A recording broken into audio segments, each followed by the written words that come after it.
Today we are playing more Frosthaven. This is a cooperative board game for 1 to 4 players. I am playing solo mode as all 4 players at once, which is supported by the game. We have a party of 4 of the 17 playable characters. There are only 6 unlocked at the start of the game, and we've unlocked, I think, 2 more since the start of the game, so we have 8 to select from at the moment, but only 4 who we actually have recruited. B. Holstein, thanks for the 3 months.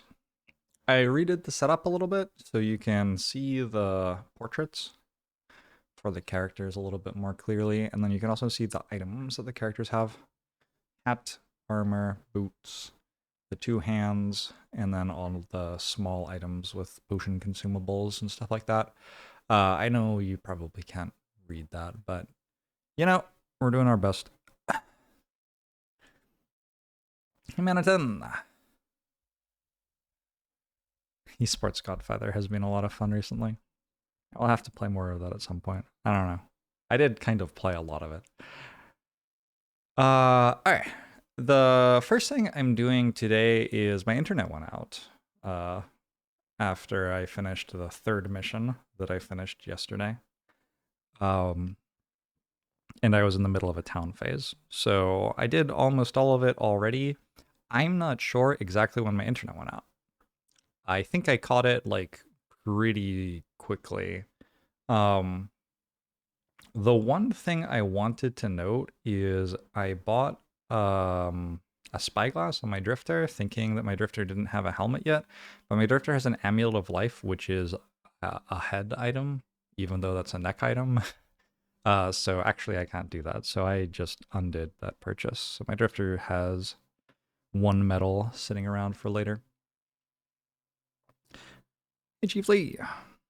And the thing I was about to do was upgrade my craftsman. So we are turning our level 2 craftsman into a level 3 craftsman. And we get to do all the fun stuff related to that.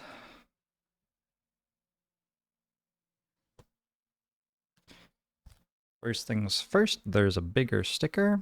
Wait, craftsman goes up to level 9? How is this even possible?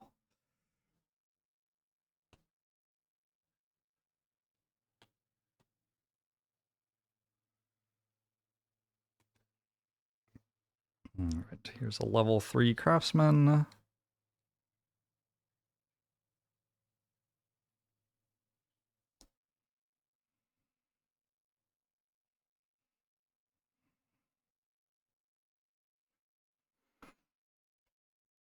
And then the other thing that happens when I get a level 3 craftsman, actually there are 2 more things. One, I get 1 more prosperity in the town of Frosthaven. We're working our way toward prosperity level 3 right now. We just hit prosperity 2, which unlocked a lot of buildings. I wouldn't have been able to upgrade the craftsman last time because upgrade cost for a craftsman is, it requires 2 prosperity, is what that means. So once you use this map, it's a GG, or isn't this a traditional board game? You're confused. This is a legacy board game, which means that as you play it, it changes. So yeah, there's probably like 500, 600 hours for one campaign, is my guess, at the pace that I'm going. So it's not like you're not getting your money's worth. But if you play through the entire campaign and then you wanted to start a new one from scratch, I mean, you can just start a new one from scratch. You don't really need any of the stickers and stuff. It's cosmetic, not game changing.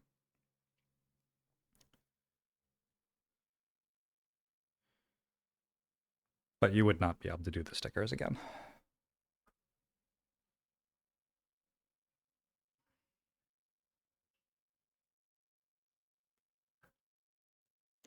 I have a level 3 craftsman and all my other buildings are at max level 1. Alright, I'm going to drop the level 2 card off.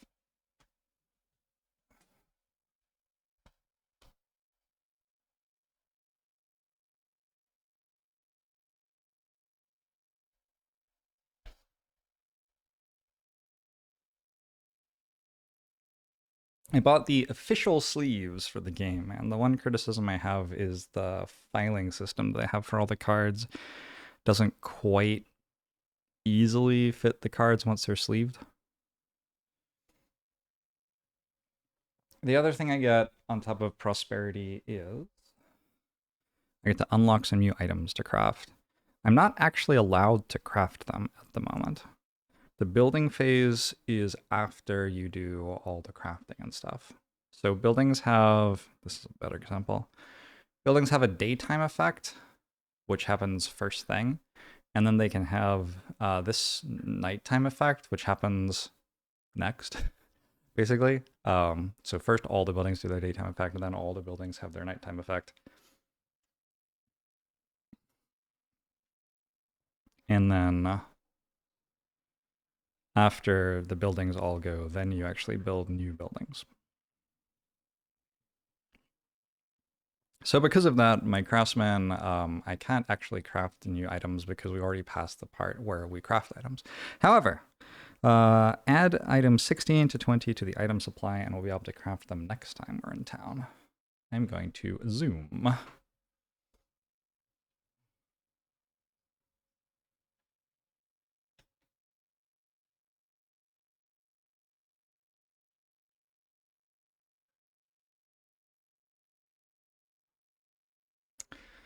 Let's see what we have unlocked.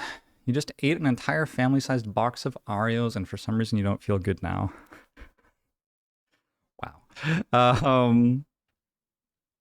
We have unlocked an inspiring helmet.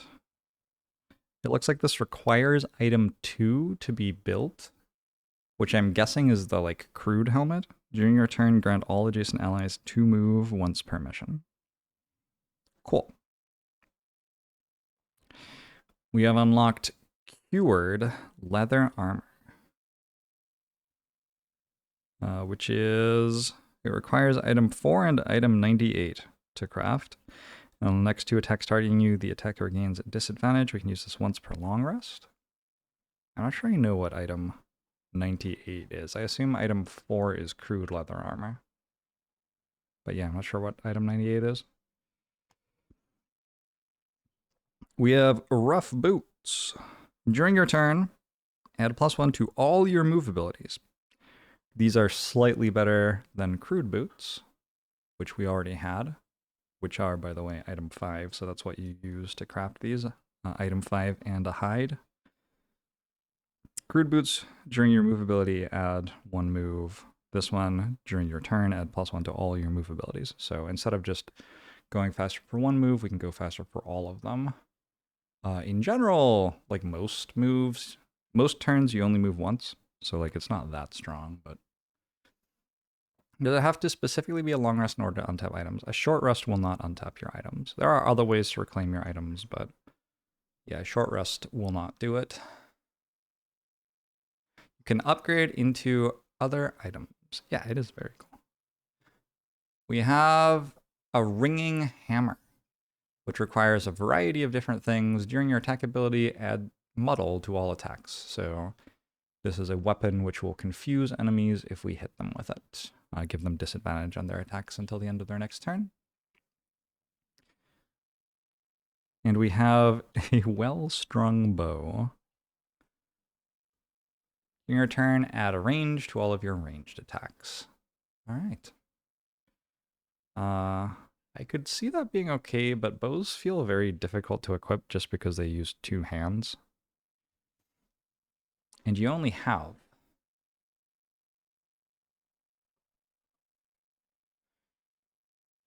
You only have 2 hands. so, I don't know, I just haven't really found myself being excited about equipping a bow yet. I would rather get 2 items instead of 1 item, especially since the output of the bows hasn't seemed to be that strong yet. +1 range on your range attacks, like what's even the point? Why not just move 1 tile closer? I don't know. Not to be confused with well-hung bow. Yeah, exactly. Kendrick Lamar can fire a bow using just 1 hand. Well, so can the Drifter, actually. The Drifter has a perk. Actually, I haven't taken the perk yet.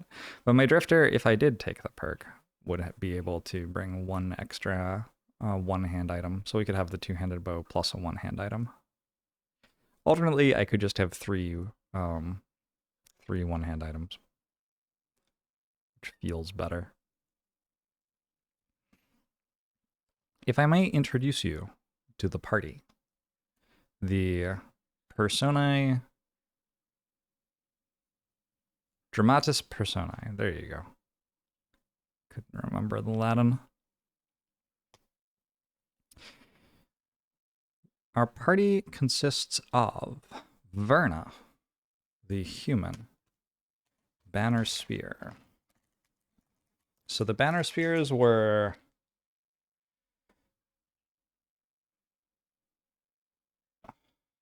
the town of Frosthaven was kind of Verna's in a state of painting in progress. You'll have to excuse that. Anyway, the Banner Spheres, the paint jobs are not great. Look, I'm not an incredible painter.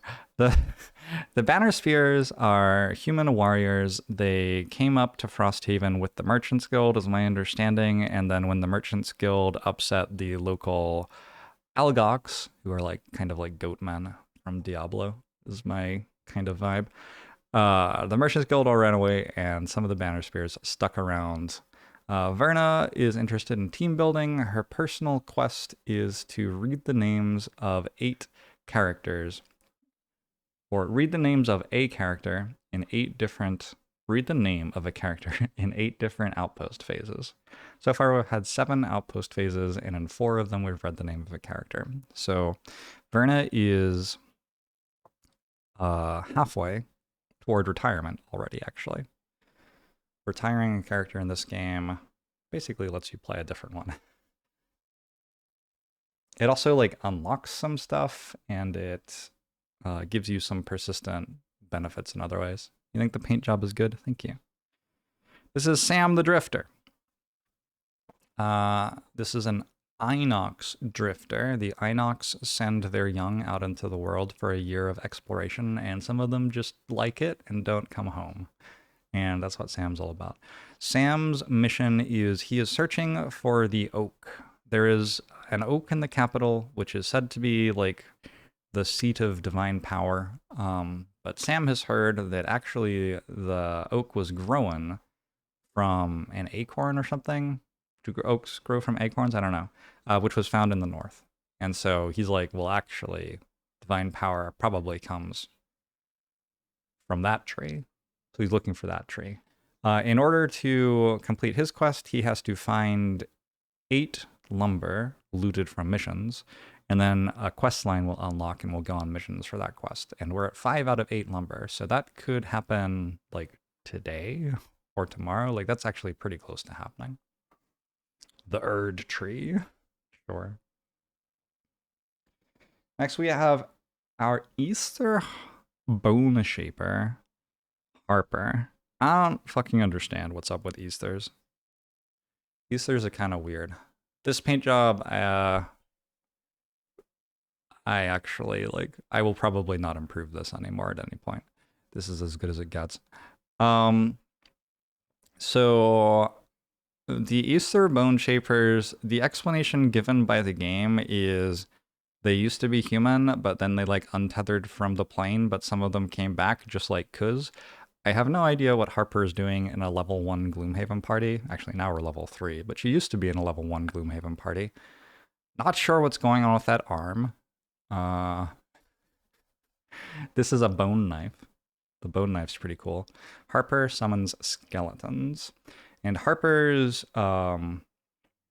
life goal is to find 5 different plants. Which is like, good for you, Harper. Anyway, so far Harper has found 1.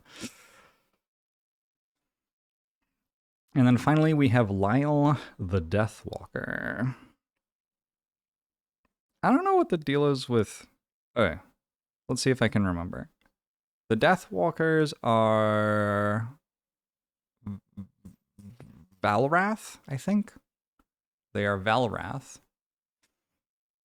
And the Valrath seem like they have a troubled past or something, and the Deathwalkers seek redemption by calming the spirits of the dead. So they, I guess, are into going around killing the undead, is kind of the vibe. But yeah, Lyle is trying to get 150 experience from skills in combat. And I found out after picking that on Deathwalker that Deathwalker is uniquely bad at getting experience from skills in combat. So Lyle is like a long, long way from retirement. We will have such a long time to enjoy Lyle's company. And that's the team. This is week 8 of the campaign. And the next thing to do is work out what to do. And we'll put my buildings away.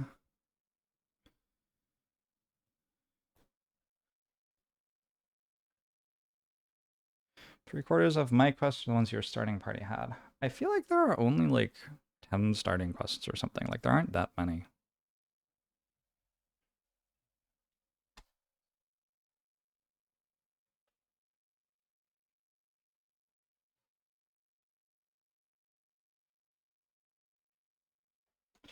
Also, some of them are just like, why would I ever pick that one?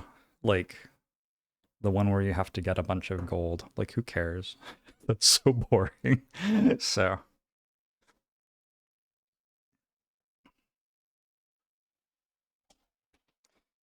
wait, actually, I can show you the map, I guess. Why not? This is the northern coast. Down here, we have a zoom in of the outpost of Frosthaven, which is located here on the larger map. And this is the path to the capital, and our expedition came this way, up through the mountain pass, got ambushed by wolves, arrived at the town, which was being attacked by Algox, went up in the mountains to try to work out what the hell the Algox were doing. Weird shit happened. And since then, we've kind of been wandering around just doing feeler missions. We're working on opening up a new pass through the mountains. We have found in the crystal fields some gargantuan buildings. This is a sticker. That wasn't on the map before. That's like a spire. So they put Slay the Spire in the game. Kind of cool. And then there's some crab stuff going on up here as well. I think today I'm going to be doing summer. Does that say summer? Snowscorn. It says Snowscorn Peak. Mission 11. In general, unless I feel like there's a strong reason not to, I've been doing the missions in order. Although, don't I need like climbing gear and I don't have it? Actually, might not be able to do that yet. This is basically a D&D board game? Yeah, basically. Basically.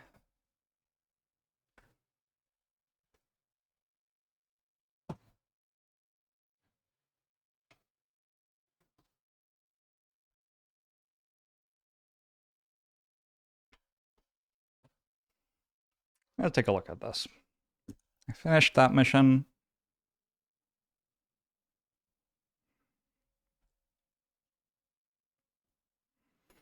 I could do the Eternal Crave, 122.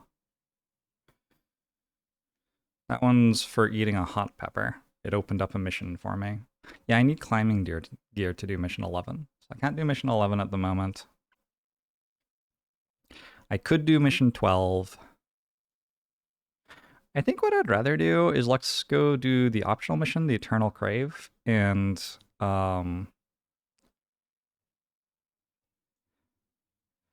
if we succeeded it, maybe we'll have enough gear to build climbing gear afterwards. Mission 11 says it has a link as well to mission 19. So after I beat mission 11, it would take me immediately to another mission instead of me going back to town, which is kind of fun, but also given that there was a little bit of gear I wanted to buy in town, right? Was there? I don't know. I just unlocked 5 new items. Did I want to buy any of them? Maybe I didn't. I could upgrade my boots. That's kind of it. Anyway, I was thinking like maybe I don't want to do 2 missions in a row, given that I just bought a craftsman. All right.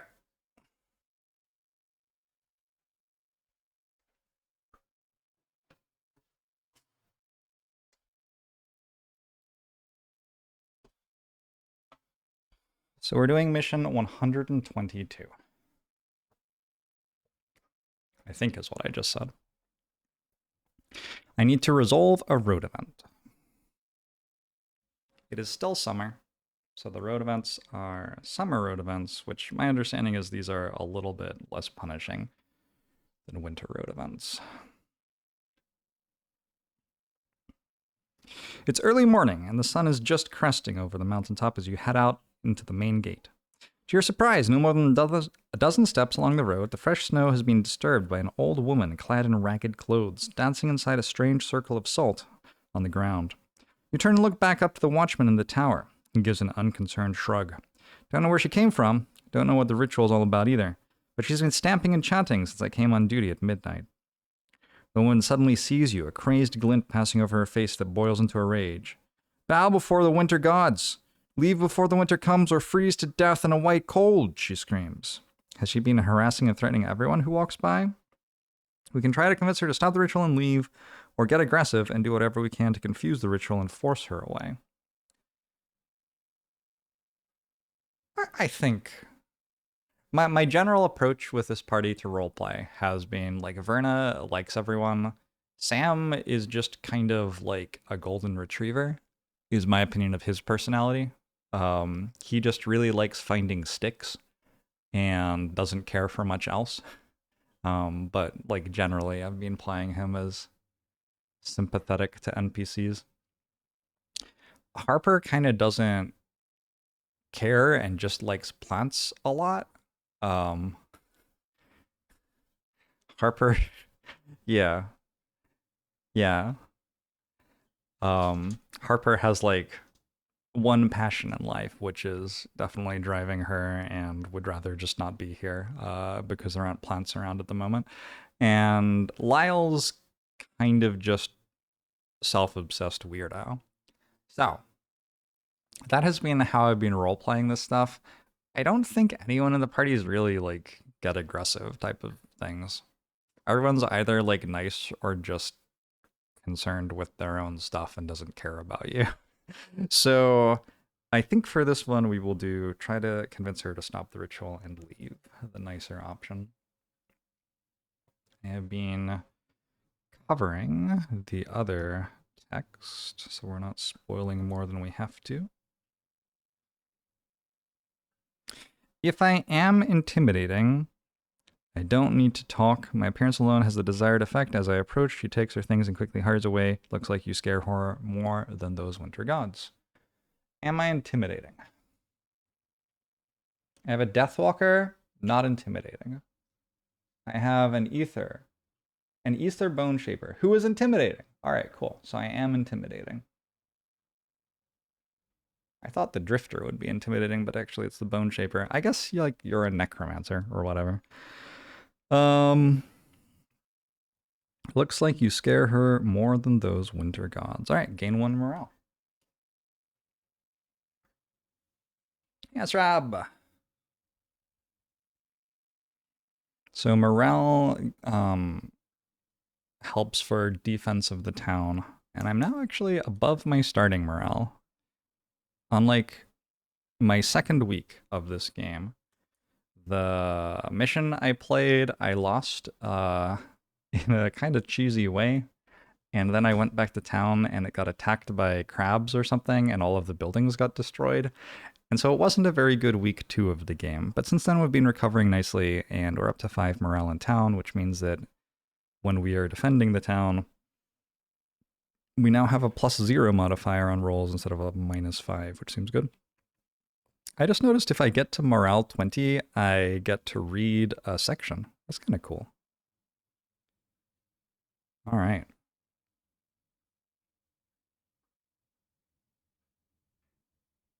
Just looking at the thing and seeing if there's anything else like that here. Oh, if I got to morale 0, I also could have read a section. I wonder if that like loses you the campaign. Probably not. I'm never going to get to read that, probably. I got all the way down to 1, but I didn't get all the way to 0. Damn. Should have gone for it. Should have found a way to lose 1 more morale to find out what that says. Oh well.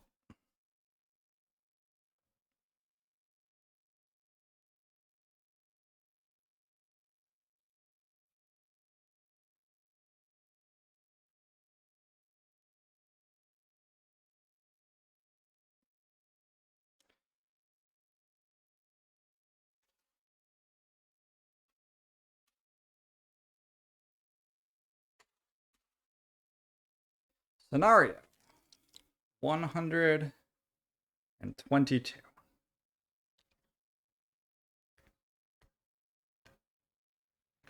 The Eternal Crave. Oh my fucking god. Are you serious? That has 6 maps. I don't even know I can fit that on this table. This is going to be the most ambitious scenario so far.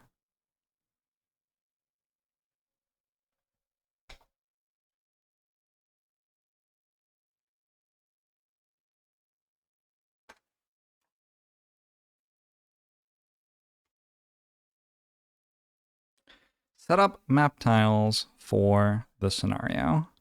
Oh yeah, this could take like all day or something.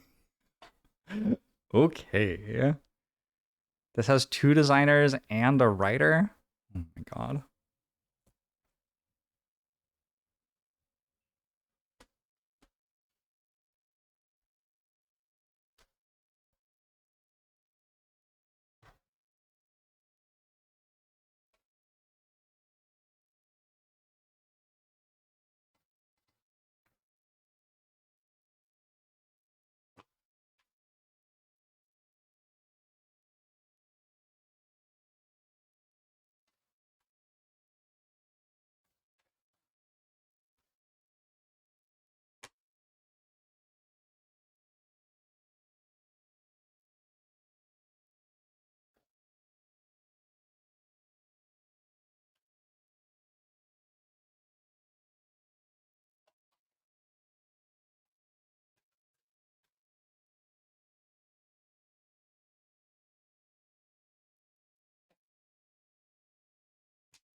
They have individual designer and writer credits. Yeah, some of the missions are designed by like guest writers kind of things, I guess.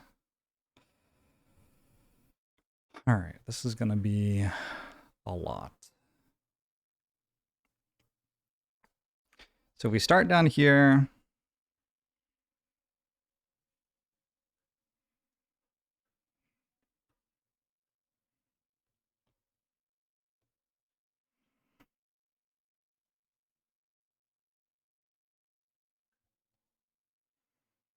This is the wrong 01 tile.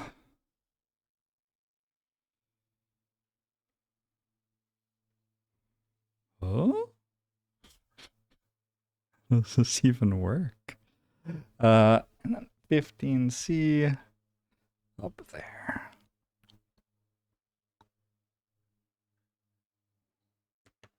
To get 01F. Oh shit, there's another thing first. Oh my god.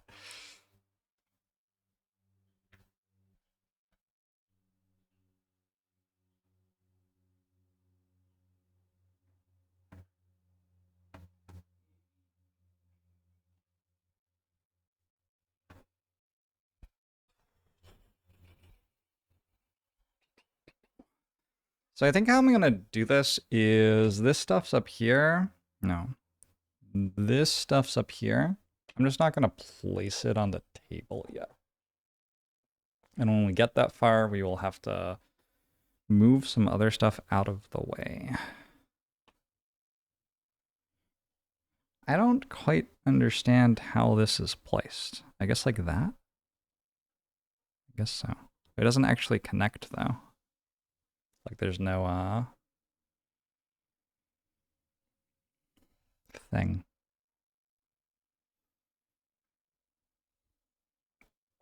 All right, so we're gonna start like this. This is not the entire scenario though. There are actually 2 more rooms up there. This, for what it's worth, is already larger than the scenarios that I've usually been playing.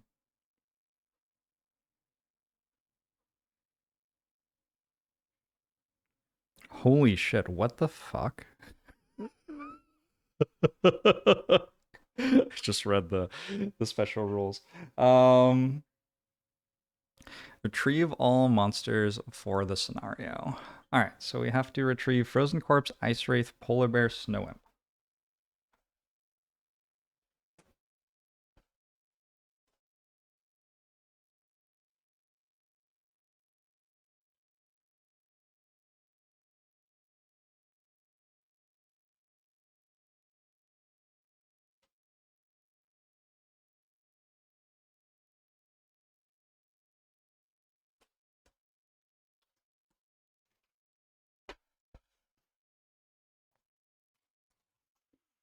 I'm going Crow's Tongue. These are our enemies.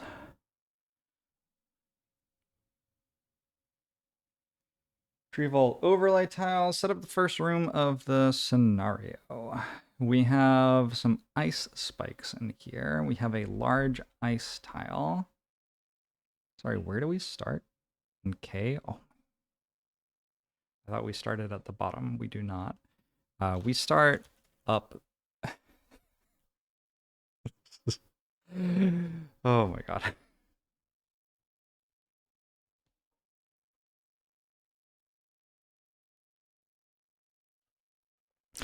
We start there. And we have 2 doors, obviously, cave doors.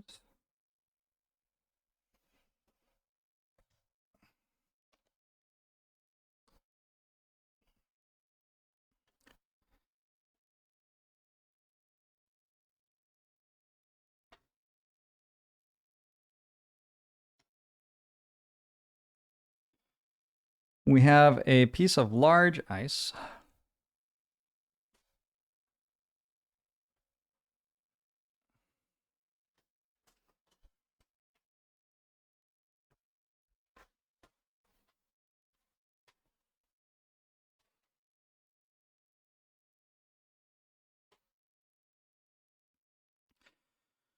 We have 2 spikes.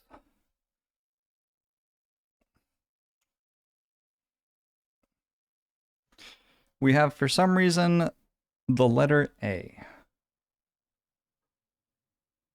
Oh, that's the altar.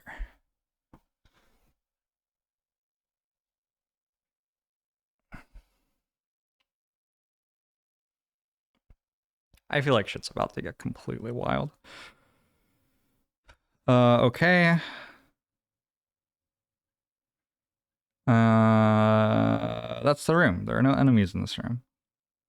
That's just it. We spawn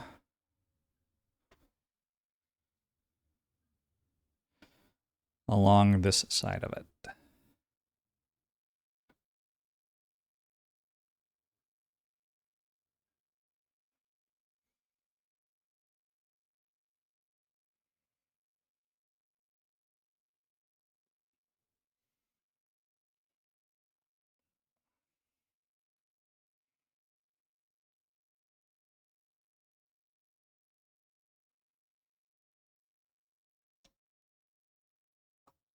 Shovel all attack modifier X. Read the scenario entry.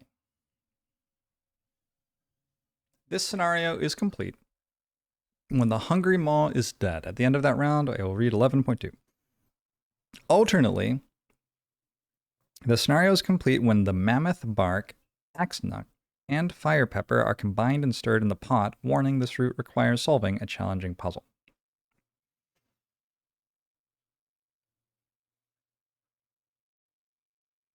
Oh, so if I go up, I fight the hungry maw, and if I go down, I solve the puzzle. Fascinating. Introduction. The Hungry Maw, the old quattrel you met along the road, has intrigued you with a tale of fire peppers and dangerous beasts. And now you find yourself following her toward an ancient cave. As far as I know, nobody has been to a cave of the Hungry Maw in almost 100 years, the quattrel named Nor says. Ever since it last woke up and demanded another plate of fire pepper stew, we've been dreading this day. You got the fire pepper, and I've brought along an axe nut, but the third ingredient, the dried mammoth bark, can only be found within the Maw's cave. But the place is being overrun by deadly bears and strange flying imps, and with the Maw about to wake up, we've been put in a dire situation. If the hungry Maw is not fed and leaves its cave, it could mean destruction for the entire north. Nor stops just outside the mouth of a foreboding cave entrance. Stalactites hang from the ceiling like vicious teeth. My great-grandmother was the last one to successfully cook a batch of the stew, she says, passing you a scrap of paper. This is the recipe passed down in my family. Hope you can figure it out and complete the stew. With determination, you head into the cave with Nor and find a black cauldron hanging above a pile of sticks. I'll start the fire and get the water boiling, she says. Just go and bring back the bark. Nor points toward the left passage. Or, if you want to try putting the Maw to rest with steel, she says, pointing to an ornate door to the right, go that way. But I can't imagine it ending well. Oh yeah, I mean, obviously we're going to do the puzzle. That seems obvious. So we don't really have to worry about the stuff above, because we're just not even going there. We're going to be going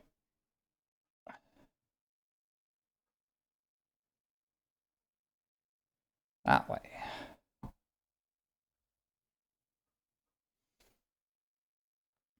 Hey May, how are you? All right. What else? I get to deal and select battle goals.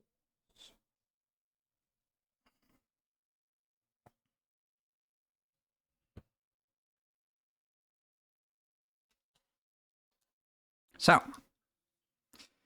in each scenario, we have battle goals for our characters, and these give them check marks toward having perks. Perks make them stronger. Every 3 check marks is worth another perk. Although you can only have 6 total, and we're about halfway to 6 on all 4 of the characters. So, like, eventually we'll reach a point where the perk marks just don't do anything anymore. Do you get, like, something else if that happens? Probably, right? Usually if, like, you've got all of it, you get something else instead. Seems to be how the game approaches that. You approve of going after the puzzle solution, but you feel sad that we aren't going to see the boss stats.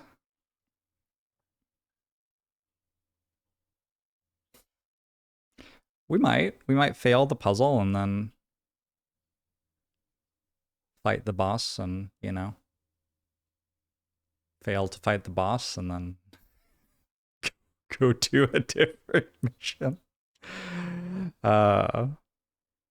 Seems very plausible.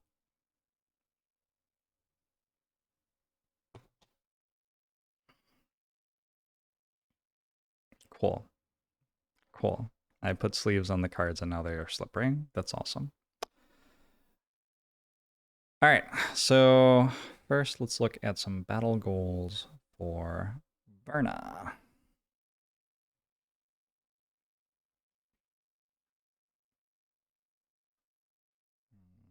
Wait, what? Why did my scene break?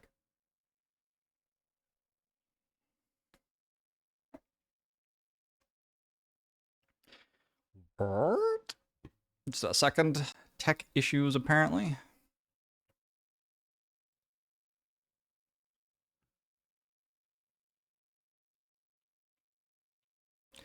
Looks like my phone, which I'm using for the Zoom camera, disconnected and then reconnected. Which caused it to forget all of the ways in which I had set it up.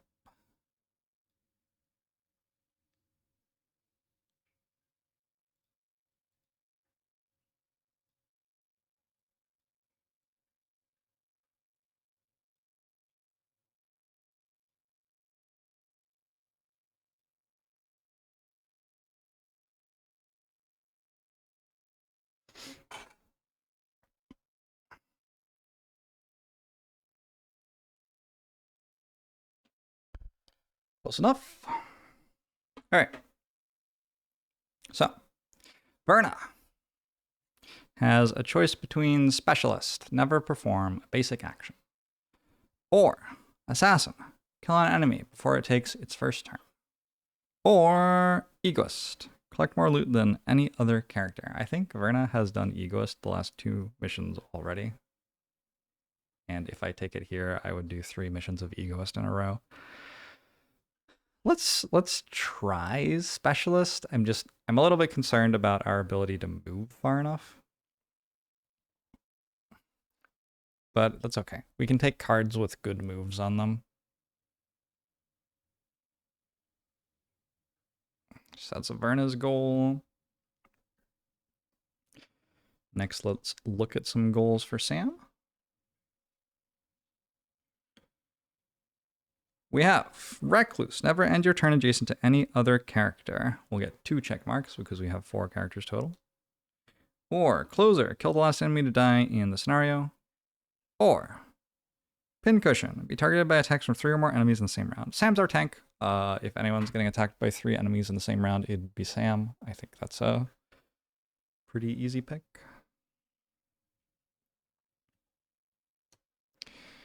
Next, Harper. Harper has Acrobat. Lose a card to negate suffering 5 or more damage. Or Zealot.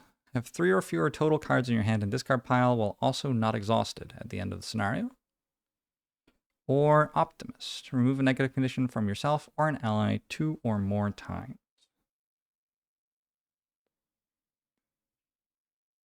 What are the enemies?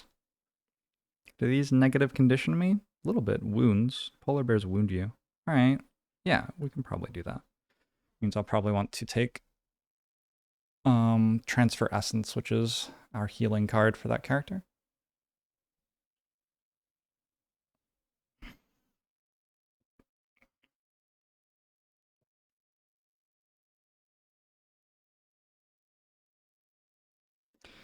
And then Lyle. Dynamo. Kill an enemy with an attack that would have caused at least 4 more points of damage than necessary. Bully. Kill an enemy that has 2 or more negative conditions. Or Vanguard. Never attack an enemy that is already acted in the round. I think Bully here is the sensible one. Kill an enemy with 2 or more negative conditions. It shouldn't be too hard. Our party is pretty good at poisoning things, pretty good at confusing things, not terrible at wounding them.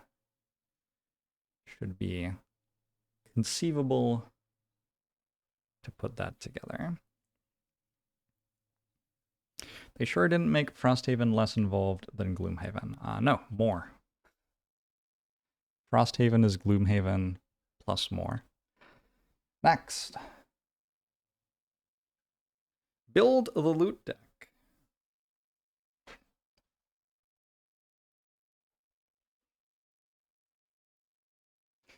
I'm going to first shuffle this a bit, and then you're looking for 6 coins, 3 lumber, 3 metal, 4 hides, an axe nut, 2 of whatever those other things are, and a treasure chest.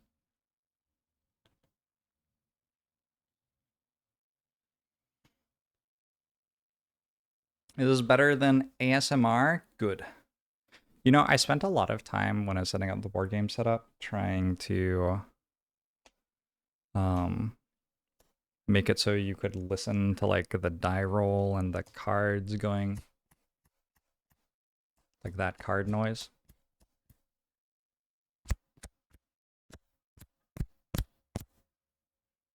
I have another microphone that I tried to get working and everything.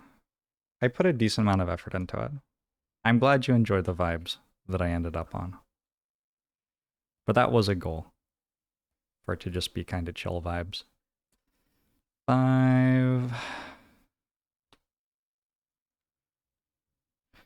Microphone under table for dice. So I have a bullet mic, which like is basically like a room mic that they'd use in sitcoms. The problem is it picks up all of the sound in the room. Which turns out to be a lot of sound. All right. So that's my loot deck.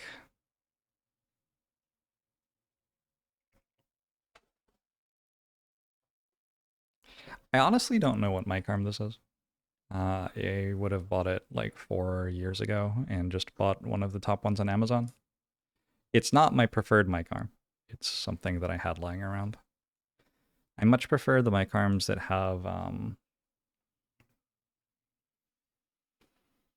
that stay low and don't have this super high up in the air thing. Is this a neoprene table mat? Maybe. I don't know. This is a gaming table, so the table has wooden leaves that would go on top of this.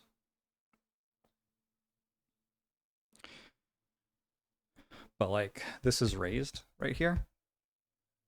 And then the gaming surface is lowered inset into the table.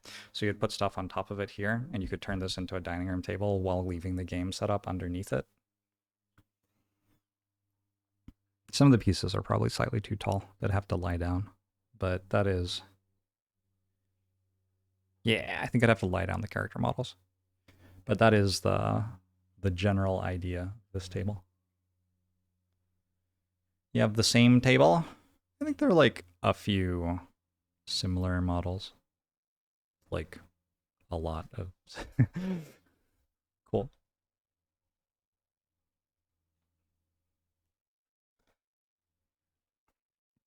Is it a worm wood table or just similar design? I don't remember. Again, something that I bought I think 4 years ago at this point. So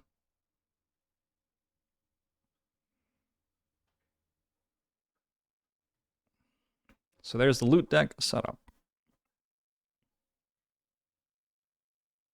Select which items to bring. Select which ability cards to bring. All right. Here we go. So I'm trying to do the entire mission without any basic actions, and it looks like the map's quite large. So I need to make sure that my banner spear has good move cards so that we can keep up with the team.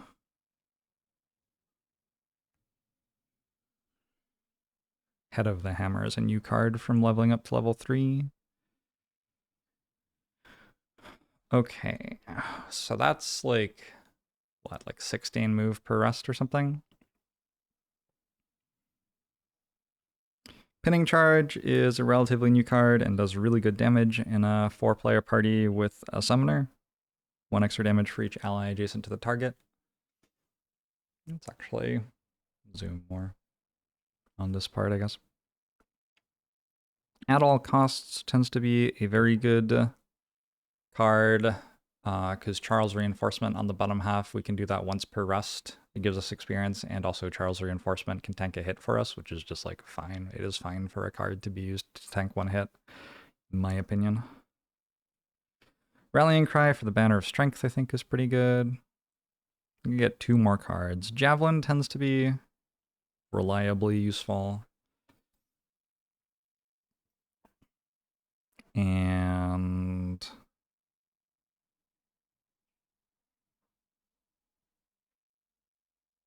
ooh, I don't know.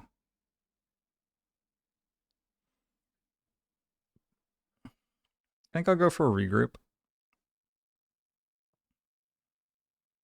It heals, it regenerates, and the bottom half grants allies within the 3 extra move.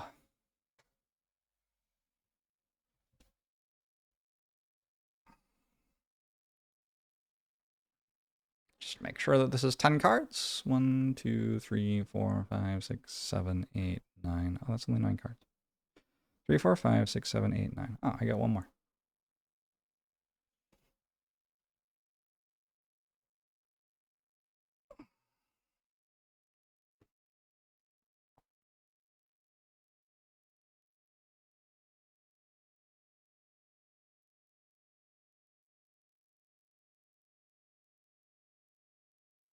Maybe go Pincer Movement. It's a loot card. on the bottom half, and this is a map with a random item in loot, so getting all the loot seems more useful than usual. The random item's like probably worth 3 times as much as the rest of the loot items, so giving myself the chance to pick that up seems good. Next, Drifter. Drifter needs 12 cards. Drifter's goal is to be targeted by lots of attacks. Sure. So continuous health is kind of automatic. On your next 6 heals, add 2 health is just so much health.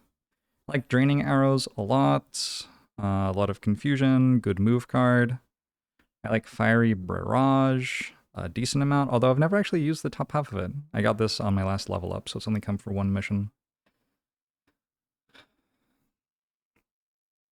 I think No Remorse should be okay. It's just a heal with powerful bottom half of the card, although the bottom half will burn when we use it, so we only get to play it once per mission.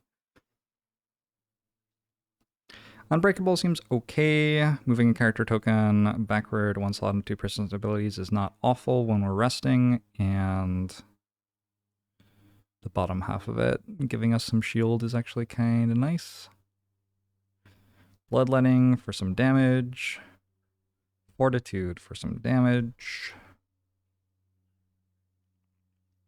Vile Assault, I think, is one of my strongest cards. The top half is like just infinite damage.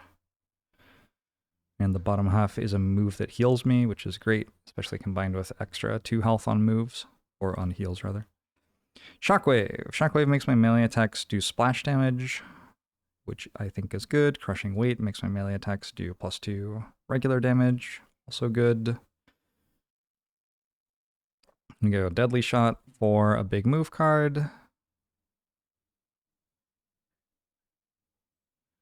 And I should have 1 more card. I'll take Prudent Preparation to just have 14 initiative one time. Also, it like gives me some shield and shit for opening a door. Hey, Macrobio Boy, thanks for the raid. Wilson, thanks for the 7 months. Appreciate it. There's no basic, just a modifier I'm applying myself. It's the battle goal. 1, 2, 3, 4, 5, 6, 7, 8, 9, 10, 1, 2. That is 12 cards. So if I successfully complete the mission without performing a basic action, I will get 2 perk check marks. 3 of them gets me another perk. And a perk would do something like remove a -1 modifier card from my attack modifiers deck and replace it with a +1 card or something like that. Thank you, Macrobio Boy. All right, Harper, our Bone Shaper. Bone Shaper is kind of defined by summons.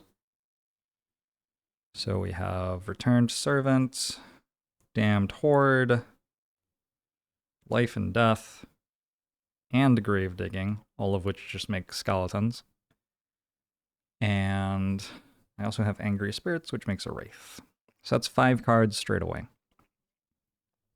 What we do with the other cards is like a bit more flexible, and so far none of them have stood out as being like absolute must-haves. Like some of them feel better than others, but for this mission in particular, I'm trying to remove negative conditions from myself or an ally 2 or more times. So Transfer of Essence, where the bottom half is a heal to an ally within 3 range, seems like a pretty good one to have. If I'm going to have that one, that's another 2 damage to myself, so having my heal cards are probably good. So I'll go Flow of the Black River, which is also just 18 initiative, which is nice. Most of this character's cards are pretty slow initiative. And Foul Remedy. Foul Remedy is another way to heal an ally, I guess, but also the bottom half of it heals me. And then with my other cards, I do like Bone Dagger a decent amount.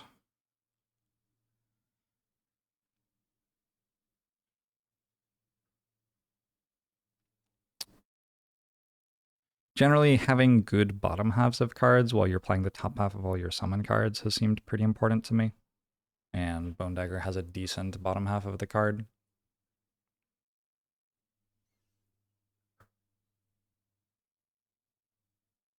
Yeah, Bone Shaper with Banish Fair has been really good.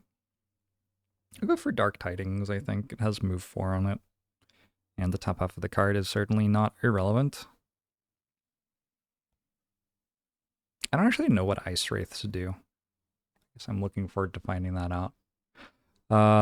Decaying Will applies poison to things and also channels Earth, which seems nice given that I have the card that consumes Earth to heal for more. I think I got one more card here.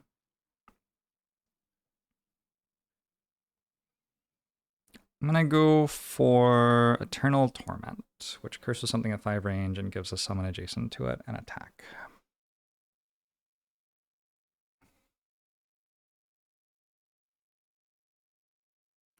One, two, three, four, five, six, 7, 8, 9, 10, 1, 2.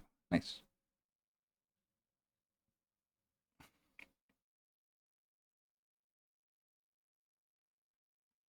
And then finally, we have Lyle the Deathwalker.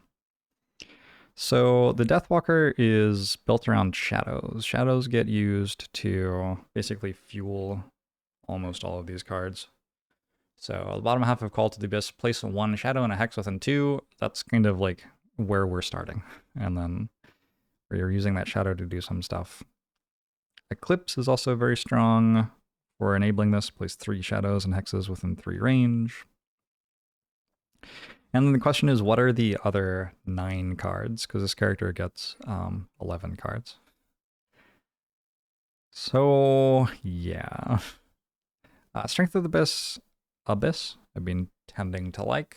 Top half of this card just deals a lot of damage once I have my shadows out. Shadow Step, pretty good. It's nice to have a really big move. And it also, if we decide to burn the bottom half of the card for the big move, it also places a shadow in the hex we were occupying. Also, it's a way to like make a shadow with the bottom half of the card and then move and attack the same round, which is nice. Fluid Knight's pretty sweet. Consumes a shadow to deal 5 somewhere on the map and also channels Dark for us. We use Dark for a variety of things. I think if we're playing that, we should probably be playing the things we use Dark for.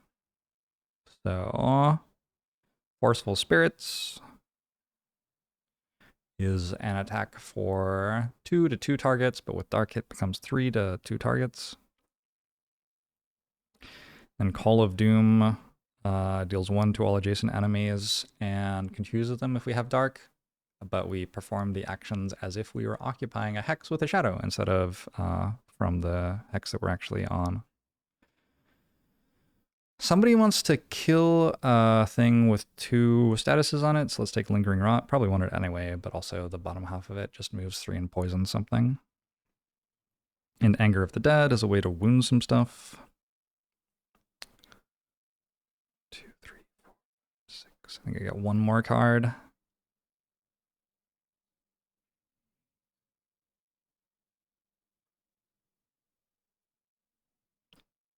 I should probably take Deepening Despair. It looks like somewhat large of map, and this just says the bottom half of this breaks the game in a really unique way. You and all allies may treat each hex with a shadow as being adjacent to each other hex with a shadow during move abilities this round. Actually, if I'm going to take that, I really want Rest in the Shade to move all shadows 6 hexes. So the idea is like we're creating a situation where we can teleport from one shadow to the other side of the map to... It kind of seems like I have to go out and then come back in this, since we're starting off by the cooking pot or whatever. That does mean I have to take one card out. Let's lose... I think I'll lose Call of Doom.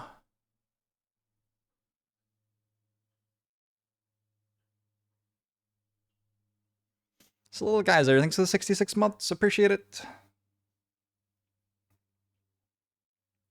All right. Is this 11 cards? 1, 2, 3, 4, 5, 6, 7, 8, 9, 10. No. Okay, I do get Call of Doom. Oh, yeah, because you're still level 2. So you have 1 less card than the other people. All right. Makes sense.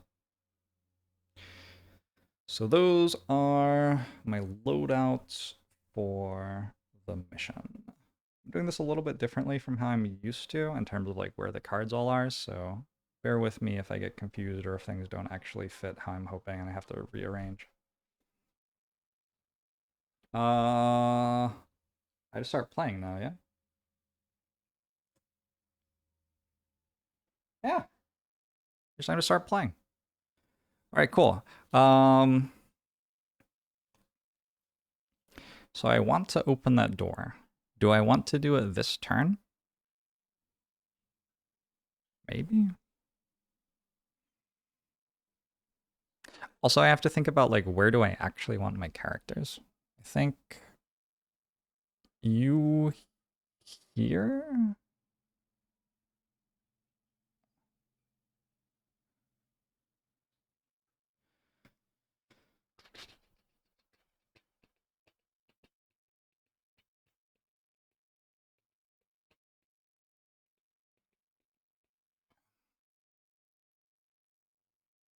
I think I'm opening that door.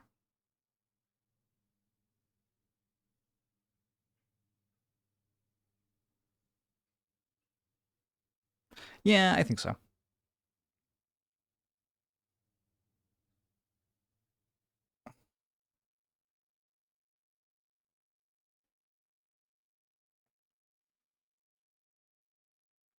Play this on Tabletop Sim. It's meant to be pretty good on Tabletop Sim. I am very specifically desiring to not sit at a computer. So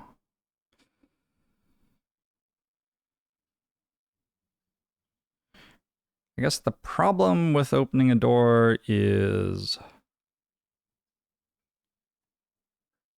well, let's just open a door. So I'm going to go for top half of Prudent Preparation, which gives me a shield and a retaliate, and bottom half of Shockwave, which moves me 3 and gives me a shield for Drifter. That'll let Drifter open the door and also have a decent amount of shield while I do it.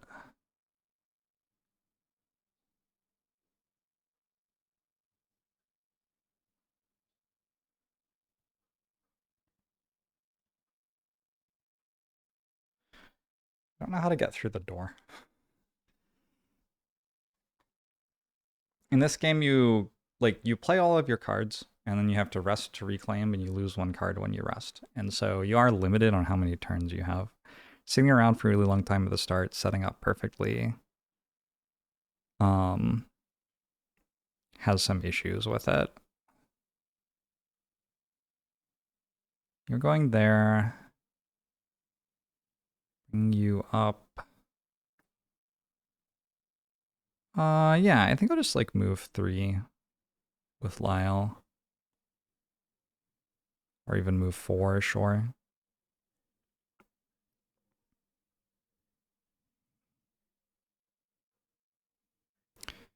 One, two, three. I can just move 3. But use Eclipse to move 4. So the problem is the 4th move doesn't actually do anything. Oh, I have fast move boots. Okay, I could move 5 then. That's potentially pretty good, actually. And I'll use top half of Forceful Spirits. Deal 2 damage to 2 enemies at 2 range. I've just realized that this isn't actually showing me the cards I'm playing. My bad.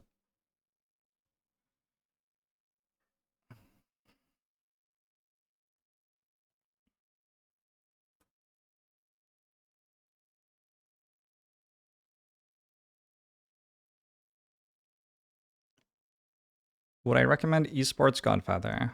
Sure, try it out. It wasn't super expensive. Like, the thing about games is if you like them, it's not like you're like breaking the bank, really. $10 or something for like 5 hours of enjoyment. If you can get 5 hours out of it, that is excellent. Banner Sphere, I'm just going to move 4 up toward all the stuff. The big unattached room would be above us, and that's where we go to do the boss fight. But if we go down, we instead get to solve a puzzle, whatever that means. Generally down for a javelin when I'm not sure what's going to be happening when I open a door on Banner Sphere. So we'll go move 4 and then javelin something, hopefully.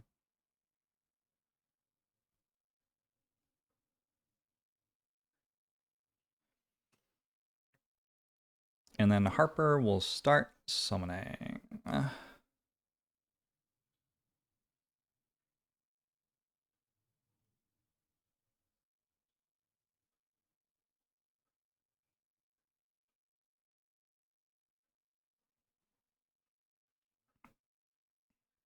So my new technology with Harper is I have ways to summon stuff that's in my discard pile. So I've been using the bottom half of Angry Spirits to move, and then it's in my discard pile, and I can summon it later with a different card.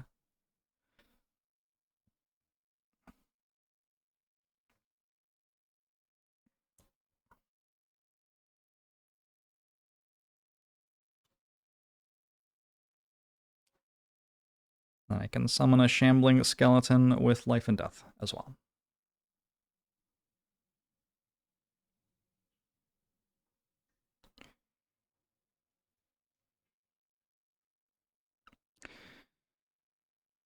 So, these are the cards I would like to play. I'm going to mostly be going pretty slowly, with the exception of my Drifter, who's running straight into the room. Ironically, by using the card Prudent Preparation. Is that correct? I want my Drifter here to start. 1, 2, 4. 1, 2, 3, 4, 5. 1, 2, 3. 1, 2. Summon a skeleton. All right. That all looks pretty good. Wouldn't it be cool if you could at will reproduce asexually via mitosis, splitting into 4 separate JORBs? Play the game with yourself until the end of stream, upon which all selves are reabsorbed into the world. I think you've described having friends, which is like fine. I mean, it's okay. So we get to choose one of each of our cards to decide the initiative order for our character. I'm choosing initiative 17 for Drifter, then 67 for Banner Spear, 86 for Deathwalker, 91 for Bone Shaper.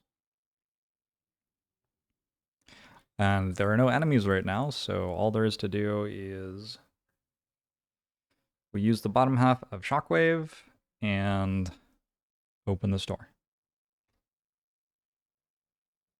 It's weird because there hasn't actually been like a turn yet, but my rule is when I open a door, I stretch my legs. So I'm gonna give myself a little leg stretch, probably just for like 45 seconds. I'll be right back.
There's not enough room.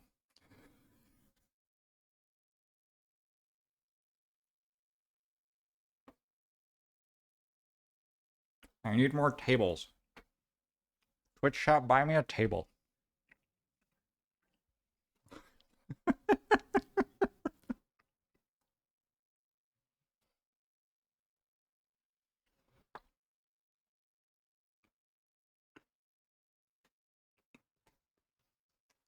I'll also need a larger house to fit the extra table. Also, buy me an entire house. All right. Anyway, 152.1. Ooh. What the fuck is going on?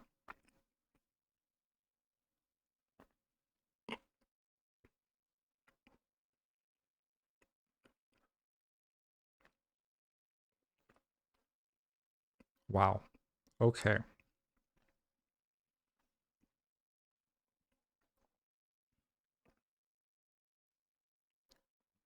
You leave behind the dryness of the Maw's dwelling, searching for the mammoth bark. You descend into a dark and icy cave below the hall above. At the edge of your torches, you can see two paths. A long and treacherous path through a patch of ice frozen so clear it could be a mirror, or a shortcut through a darker part of the cave, where the only things you can make out in the shadows are silhouettes of giant polar bears. Sounds bad. How am I meant to, like, when does it give me a puzzle?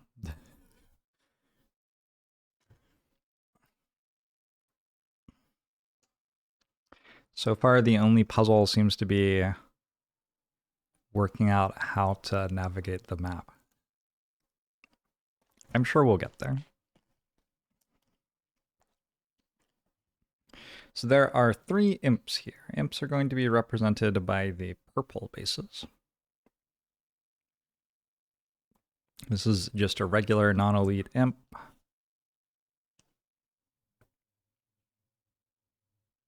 This is also just a regular non-elite imp.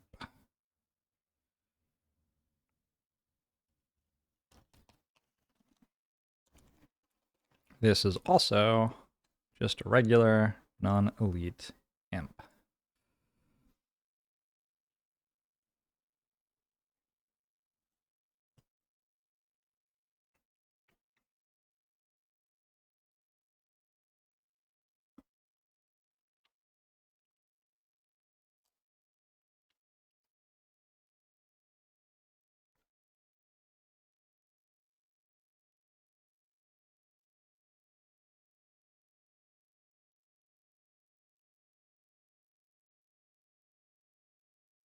You just remember the puzzle, have fun with that one. Thank you. Yeah, I assume it will be a good time. When we summon a bunch of imps, we are also going to draw a card for their AI for the turn. And I should grab the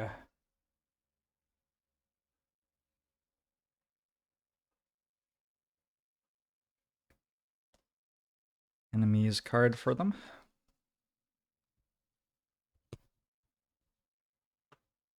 These are snow imps level 4. The regular ones have 4 health.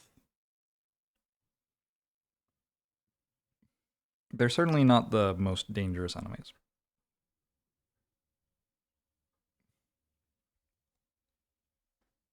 We're also fighting against polar bears.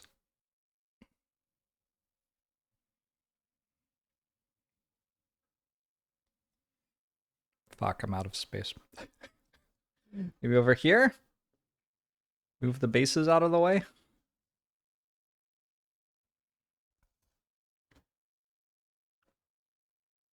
There's so much stuff. Alright. There is just one polar bear in the room. It is an elite.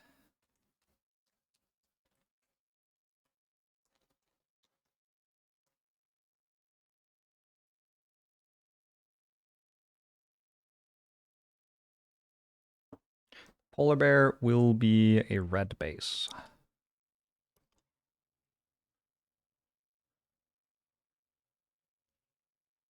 So, purple bases, snow imps, red base, polar bear.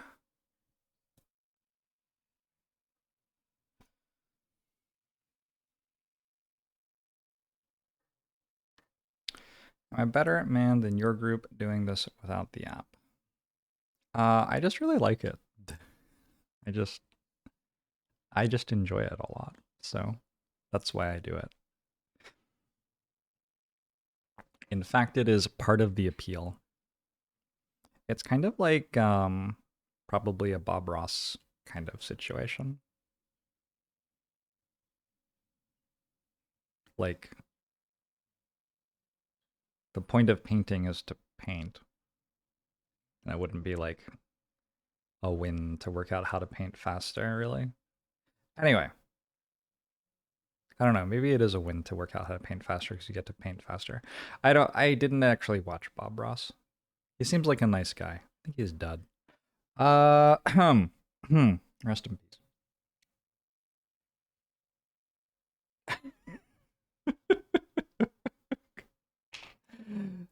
Just some brief commentary on Bob Ross for you there. All right, the imps have 4 cards.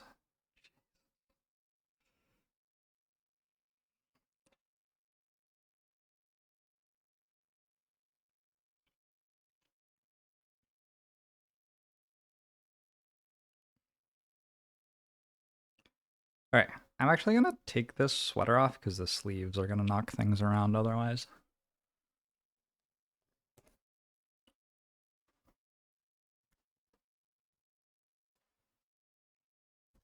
Reveal my Superman shirt underneath. Hey Galen, how are you? Seems meditative. Yeah, exactly.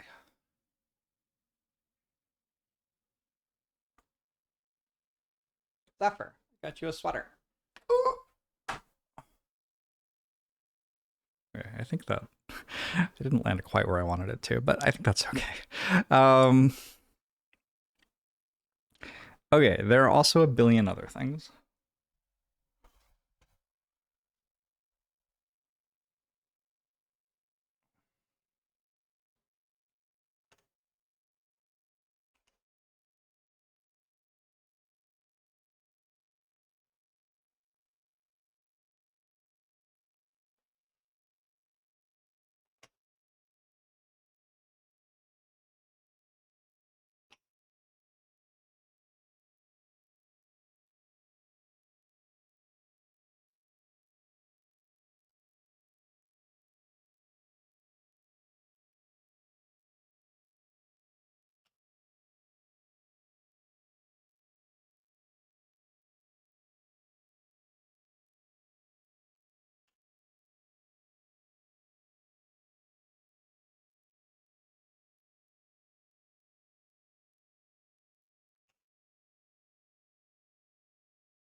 Let's see if I can even tell you what these are.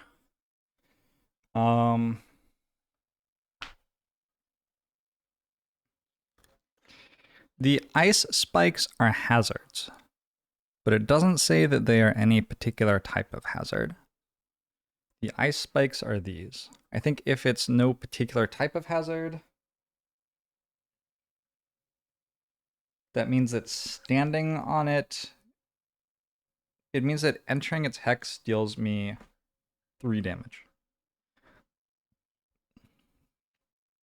That's 1, 2, 3. The ice is... What is blue? Good lord. I need my 3rd book. Just a second.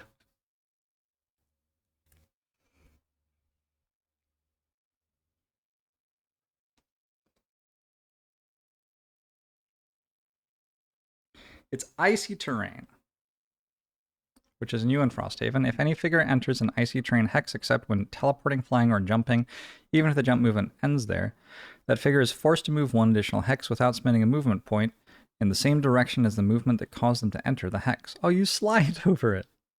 This extra movement is unaffected by difficult terrain, but it will not occur if it would cause the figure to move through a wall line or to enter a hex occupied by another figure, obstacle, or objective. If the movement causes the figure to enter another icy terrain hex, the effect triggers again. So we like slide through the ice, basically. That's adorable. This is an obstacle. Cannot enter that hex unless we are flying or we jump over it. These are, like I said, hazardous terrain, which means we take 3 damage if we enter the tile, and then they stay there. Oh, this is a trap. And the traps deal... Fucking hell. The traps just deal damage. So for this difficulty of mission, trap damage is 6. So that deals 6. That deals 3 if we enter the tile. This makes you slide in the same direction. Slide, slide, deals 6. Oh, oh, it's like a puzzle again. You have to work out how to get through all the traps without dying. Oh, that's kind of fun. All right, cool. Let the puzzling begin.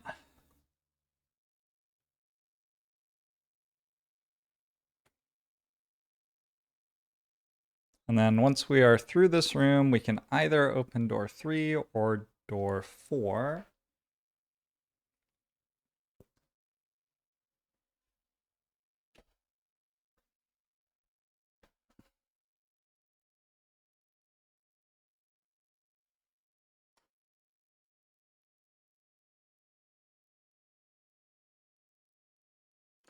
There's a door there.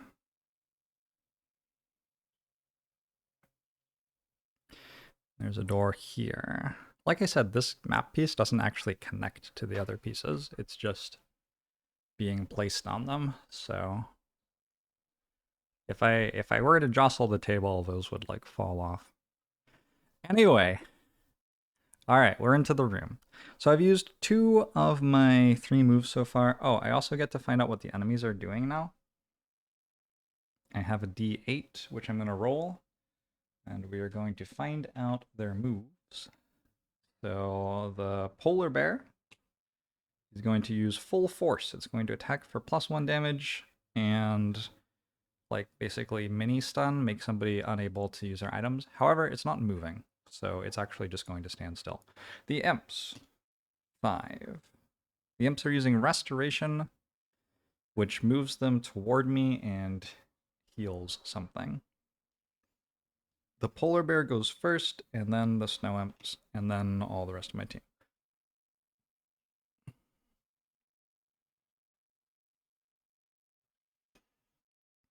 Yeah, I can't push the snow imps into the traps because they are flying. However, I can just kill them. Also, I have a lot of skeletons. Skeletons can walk into the traps for me. I have 1 point of movement left here. I'm going to move here. And I have Prudent Preparation top half, which I had intended to use for a shield and a retaliate, but now that we're actually here, I see that none of the things in the room are attacking me this turn. So instead, I'm just going to use it for any top half of a card can be used to attack for 2. You can like just barely see that there. Any bottom half of a card can be used to move for 2.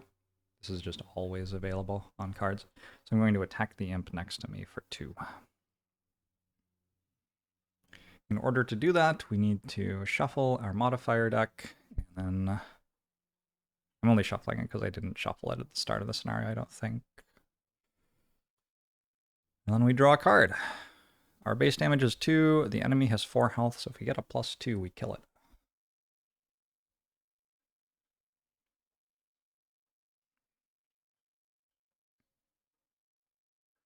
Could push the bear around. The bear has 40 health, which is a lot more health than 4 health.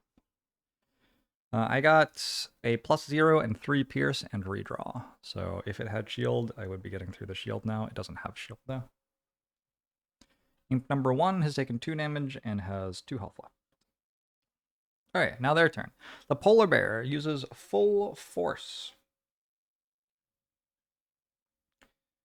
Trying to work out what symbols to use for this.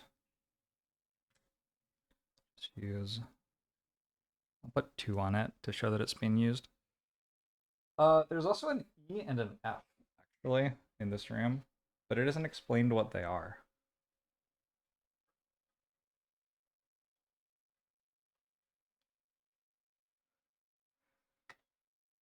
So I like forgot to put them down. But somewhere in here, there are tiles that say E and F. E.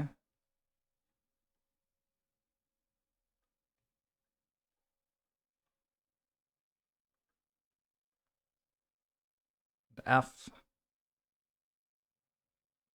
This tile is tile E, and tile the drifter is standing on is tile F. So, what does that mean? I don't know. Hasn't been explained yet. All right, that was my drifter's turn. So the polar bear went, the snow imps now go. So when they are flying, they will seek out targets as though they are looking for melee enemies. So number 1 goes first. It's next to a melee enemy, so it doesn't have to move, and then it will just heal itself, and now it's at full health again. Nice. Good work, Drifter. It's fine. If I'd crit, I would have killed it. And then snow imps, regular snow imps have 2 movement. Restoration moves them. Here, I'll show you the card in case you are unfamiliar with monster cards. Restoration gives them a move +1, so since their basic movement is 2, they are going to move for 3. And they are seeking out enemies in melee range. 1, 2, 3.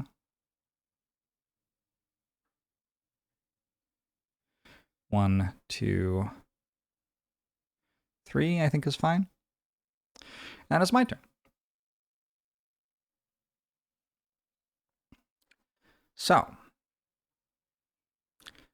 first up, I do have flying shoes. Interestingly. I don't have much push. I didn't take my push cards. And Javelin is one of my only push cards, and I'm using it this turn for the top half, so I won't have that. So my ability to push the polar bear into traps is limited.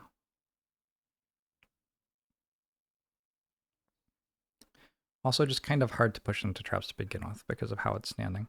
I'm going to... I think... use my winged shoes now, which is a little iffy. Feels like those could be useful later, but I want to move 4. Oh, this is ice. Oh, I forgot what that was. I thought it was impassable. So actually, that just makes me move faster to where I want to go. 1, 2, slide. 3. And then I'm going to use the top half of Javelin to deal 3 damage. This channels a wind element. It's not wind. Channels a wind element when I do it. And I think I'm going to throw this at the imp, which isn't in melee range with me, I think. The problem with throwing it at the imp with melee range is that I would be attacking with disadvantage, which seems bad, especially since it's a +1 kills. Yeah, we'll just attack the one that's a bit further away.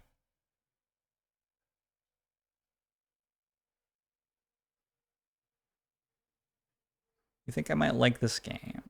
Ah, this is the streamer dream. Hey, no, Super Game Guru, thanks for the 73 months.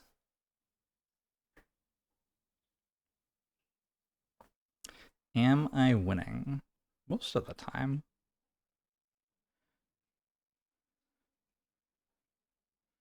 I've only lost 1 mission so far. All right, Javelin at Snow Imp. That's further away from me. +1. It's enough to one-shot it. So that is a dead Snow Imp. How will I ever pick up that loot, though? Next, my Deathwalker goes. So my Deathwalker is going to use Eclipse to move 4. 1 slide, 2, 3, 4. Like so. And then I'm going to use Forceful Spirits, which attacks 2 enemies for 2 damage each. I do not have Darkness channeled, so that's all it's going to be doing.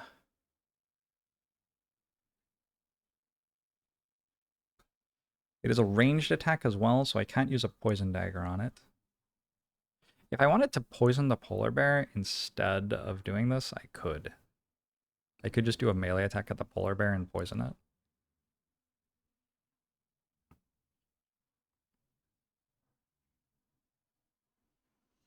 think that's okay, though. I don't know what a when Delamampt is. No, it's Super Kamiguru. You tell me. What's a when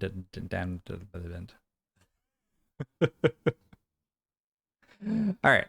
Top card. Oh, I have to say who this is attacking, I guess.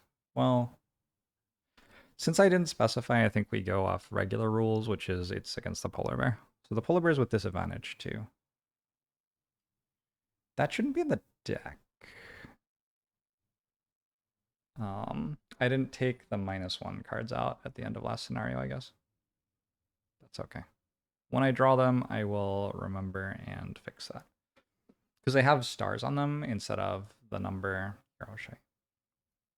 It has a little star in the corner, which shows that it was a modifier card that was added to the deck, rather than being a basic card in the deck. Okay, the polar bear takes 0 damage. Or wait, I roll one more time because I'm rolling with disadvantage and that wasn't a real card. And then the imp +1. So the imp is at 1 HP. Imp number 1. That's my Deathwalker done.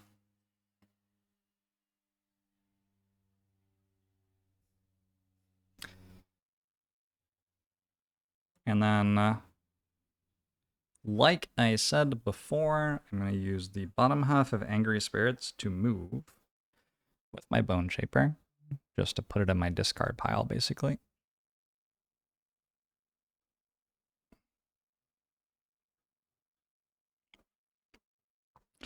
And I'm going to use the top half of Life and Death to summon a Shambling Skeleton. This one is called Huey. And is going to stand right there.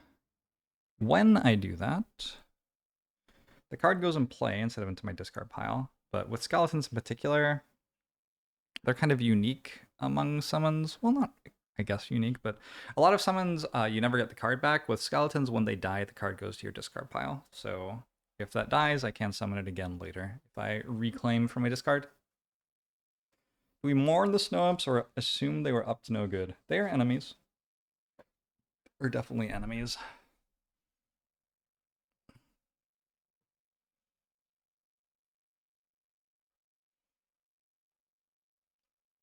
So Harper started with 12 health and now has 6. Wait, sorry, started with 8 health. Here, I'll show you all their health.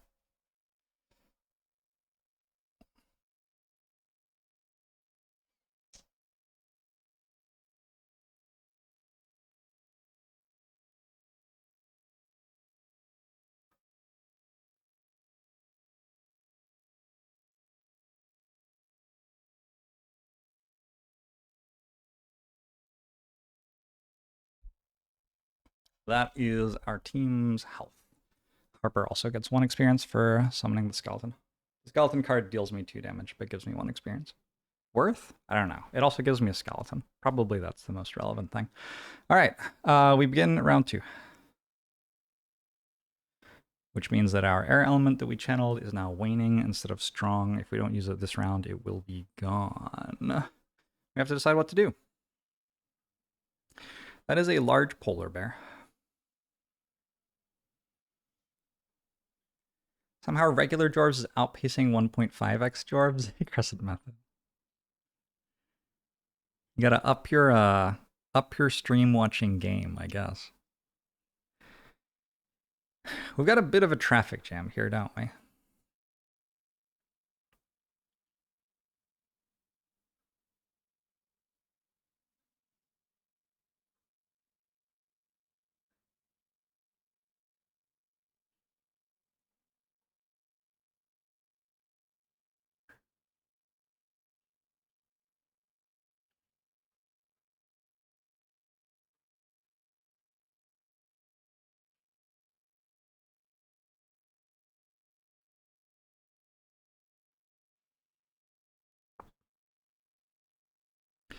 I think I like the idea of using Set for the Charge on Banner Spear to have a very, very quick move. So we can go before everybody else, get out of the way of the doorway. And then I'm going to use Combined Effort top half. So the Banner Spears cards, the like special thing Banner Spear has is these cards which care about the location of me and an ally in order to make attacks. So what this says is I am the gray hex, the blue hex is an ally, and the red hex is the enemy I can target. So I'm going to stand next to somebody and attack the thing in front of the both of us. Is the idea with that card.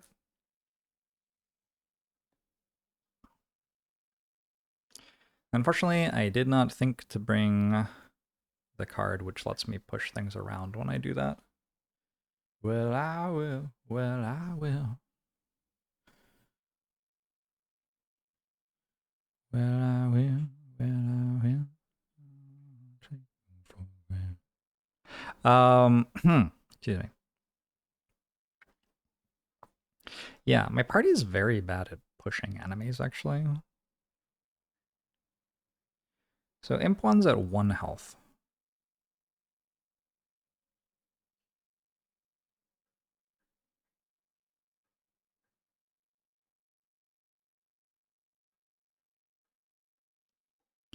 Given that that Imp is at 1 health, I think having Bloodletting or the possibility of using the bottom half of a card to kill it so I can use the top half of a card for a different attack is kind of nice.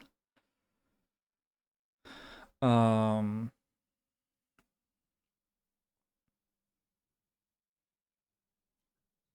question is what do I want out of the top half of a card here? I might just want to move, in which case Bloodletting is a lot less exciting.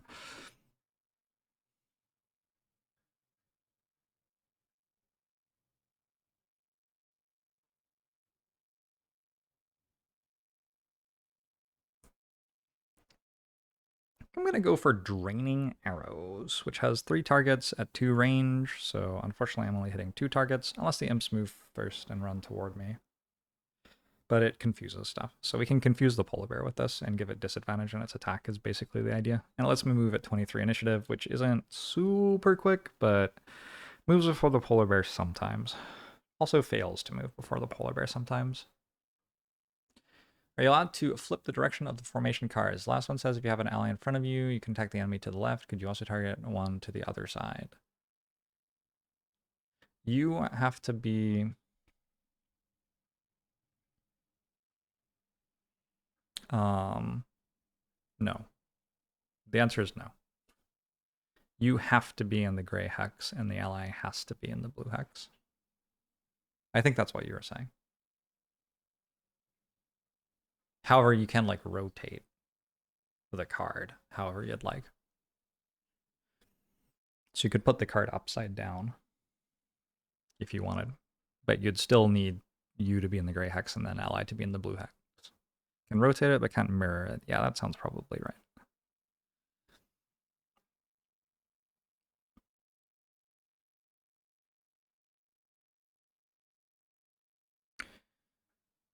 So Bone Dagger is a cool card, which I'm not sure works here. Bone Dagger moves at 29 and says you curse a target, so that puts a curse in their attack modifier deck, and when they draw it, they deal no damage with that attack, so that's kind of nice for later. If the target dies this round, immediately play a card from your discard pile to perform a summon action of the card, reducing any damage you suffer by 2. So the idea would be I would Bone Dagger at the Snow Imp, and then the Snow Imp would get to see a reflection of me in the card. Hi, chat. Hi. How's it going? That's cool. I should get non-glare sleeves. Unfortunately, my friends are moving too fast for this to work, I think. Also, the Bone Imp may be moving too fast for it to work. So instead of that, I could just like make another summon. Do I have any things that let me control my summons moves? Yes. All right, that's good.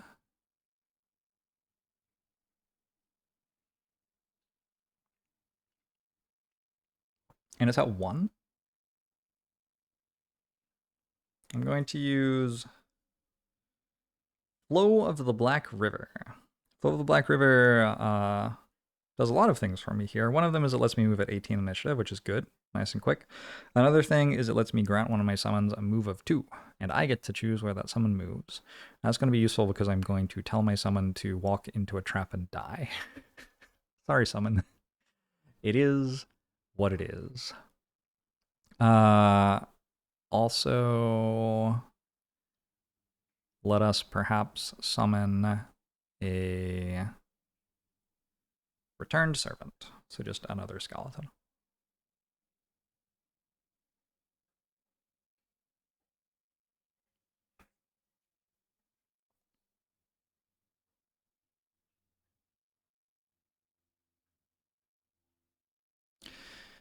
In my Deathwalker, it is probably about time to start making some shadows.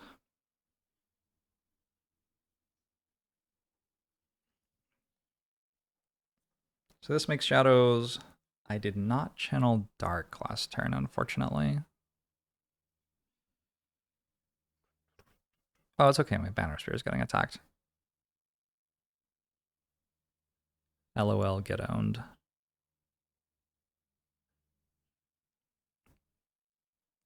I think I'll go at 14 and use Anger of the Dead, which will... Wait, no, I have to use the bottom half of the other card. I'm sorry. Thought I could use the bottom half of Anger of the Dead to wound the enemy that was stuck in my shadow, but I actually cannot. So we're probably just using a pretty mediocre like attack for 2 kind of thing. I can heal myself and allies occupying hexes with a shadow and channel darkness. Okay, actually this is kind of good. This seems sweet. So I use Rest and Shade top half. I heal myself for 2 and I heal all allies occupying hexes with shadow as well.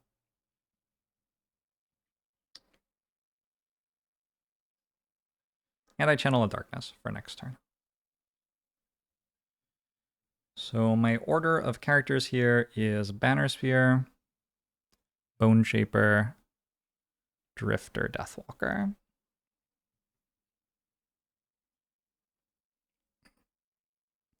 And we have some enemies.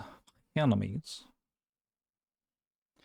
I'm just going to roll a d8. If I re-roll the move that they did last turn, which they're not allowed to do again right now, I will just roll the dice again. So on a 4, I'll re-roll. Polar Bear is doing a 6, Calculated Strike. And the Snow Imp is rolling 4. Nothing special. Okay, the Snow Imp goes at 37, which is slower than all of us. And the Polar Bear goes even slower. The Polar Bear is hitting kind of hard. But it's not going to, like, one-shot me, probably. I mean, unless it does.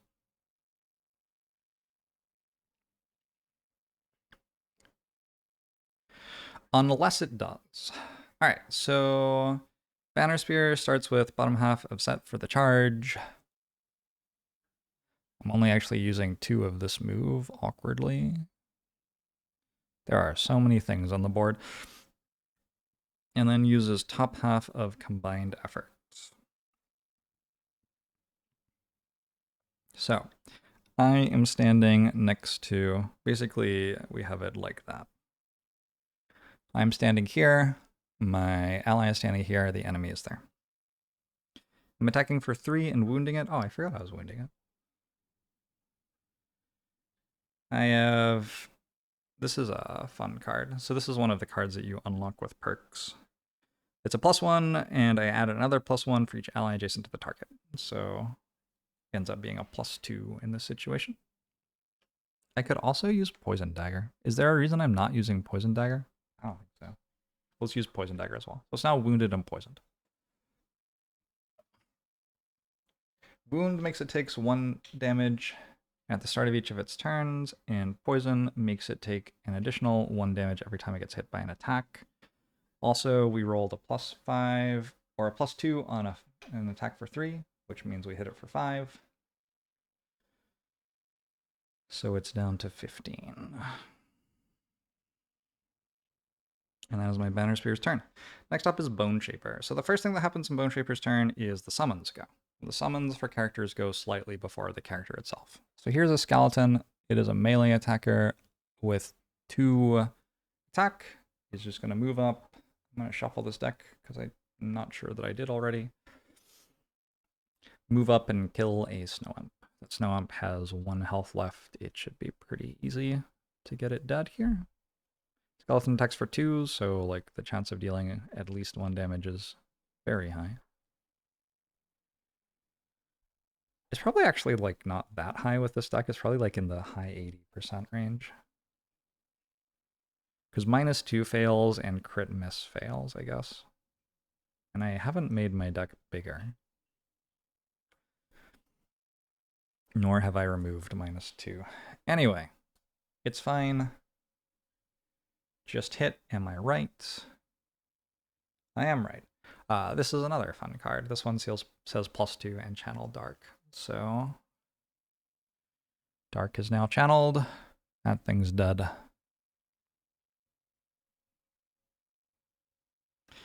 And there's loot here. And then once my skeleton's gone, my actual necromancer gets a turn. So I'm going to use Flow of the Black River, bottom half, to move 2. I'm going to move into this tile with loot and grab the loot. And then I can also command a summon to move 2. Which I'm going to do. I'm going to move my summon onto this tile and it will die to the trap.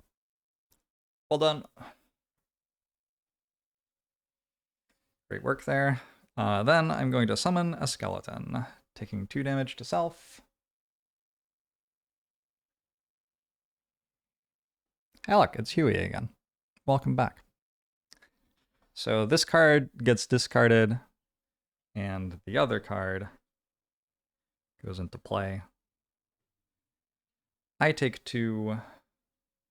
I'm down to 4. I get another experience.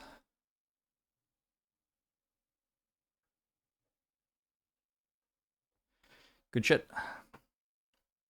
You just got back from your hot girl walk. Did I solve the puzzle? No, I didn't even find the puzzle yet. Not even close.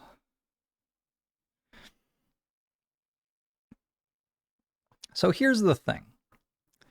My drifter has so much health. I forget, if I'm flying and I move onto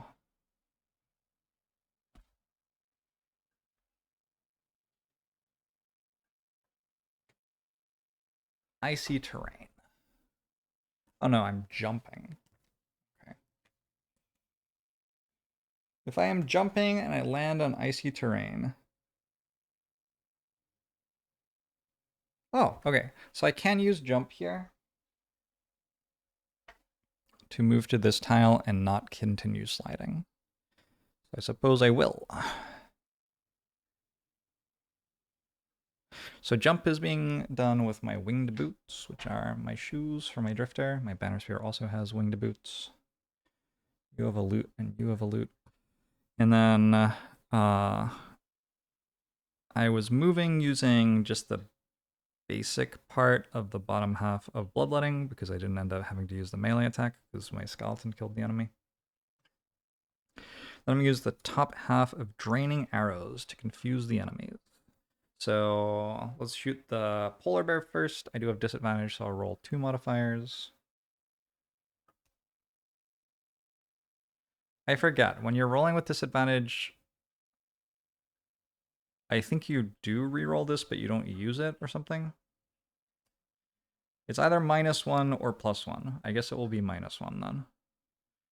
Which means the polar bear takes 0 damage. That's fine. I wasn't expecting it to take damage. I was just trying to confuse it so it didn't deal as much damage to me. Yeah. Oh, actually, it's poisoned. So I'm wrong. It does take 1 damage.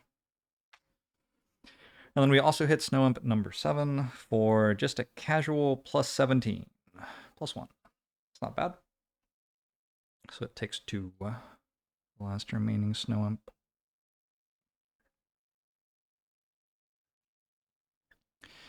Now,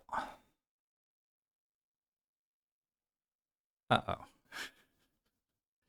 Oh, Deathwalker gets to go. Wait, I've like grabbed a heal, but I've grabbed it before the enemies deal any damage. Oh well, we're going to place a shadow in a hex within 2. These are my shadows. I'm going to put this underneath my bone shaper.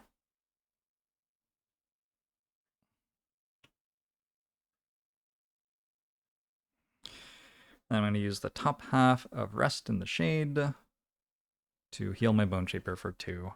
And that's kind of the turn that I chose to play with my Shadow Walker for whatever reason. I don't know. Don't ask. Snow Imp. Oh, let's do my loot. I should do it at the end of the character turns. I just kind of keep forgetting. You're unfamiliar with how Hot Girl Walk is different from a fucking walk for my fucking mental health, but you're glad that the terms both exist. I mean, it could just be the same thing. They both sound great. IMO. So first Drifter is going to loot and get a coin. Drifter really wants logs, and Necromancer really wants herbs. Nope, Necromancer got the log, and neither of them got a herb. That's too bad. Those are the loot tokens done. And then the Snow Imp goes. So the Snow Imp doesn't have to move. It already has a target selected. There's a Drifter sitting right in front of it. It is attacking for 2. And it uses the monster attack modifier deck, which is here. I'm going to put this here, I guess. Did I shuffle it already? Don't know. It's a difference in how enthused one is about the walk. Walks are great. It is wild how much worse almost everything in the world is than going for a walk. Like, sure, I'm enjoying Frosthaven. Would I be enjoying going for a walk more? Like, maybe. Let's roll a +0. So it's my Drifter for 2. It does also apply Brittle when it hits. Brittle makes it so the next time you take damage, the damage is doubled. I'm going to use my shield. I have a reinforced shield. Whenever an enemy would apply a negative condition to you, prevent the condition. I get to use this once per long rest. My Drifter is in fact not brittle. That feels better to me. Okay. Next, the Polar Bear goes. The Polar Bear is using a calculated strike. It's going to target my Banner Spear with it. It's going to attack for 6 damage base and applying a wound. So there's nothing for me to do in advance here. We just roll the dice. It is confused. Actually, so is the Imp. Okay, so that would be for the Imp. The Imp deals 0. And the Polar Bear deals -2. There's a -2 modifier in it, so it's only 4 and a wound. Really quite reasonable. I just realized, wait, why is my Banner Spear missing health when my Drifter's meant to be missing health? Okay, so that's the Drifter. Then my Banner Spear takes 4. And is wounded, unless I want to prevent the wound. I don't think I do. The Polar Bear is also wounded, so at the start of its turn, it took 1.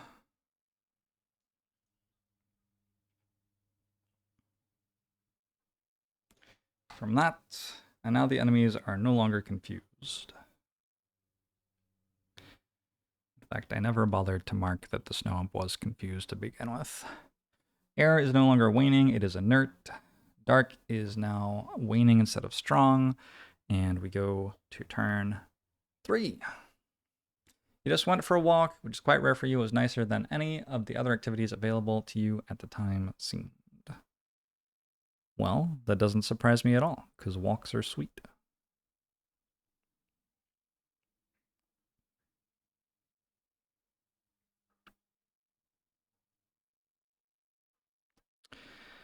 I think for my banner spear, I'm going to use pinning charge, top half. Deals 2 damage, plus 1 for each ally adjacent to the target. I have messed up my element management here, because I'm also going to use bottom half of Head of the Hammer, which moves 4 and generates air. Unfortunately, if I generate it during my turn, I can't use it immediately. So I'm just moving that to move 4, really. I'm just using that to move 4, really. And that will be my Banner Spear's turn. 1, 2, 3, 4, shoot. That.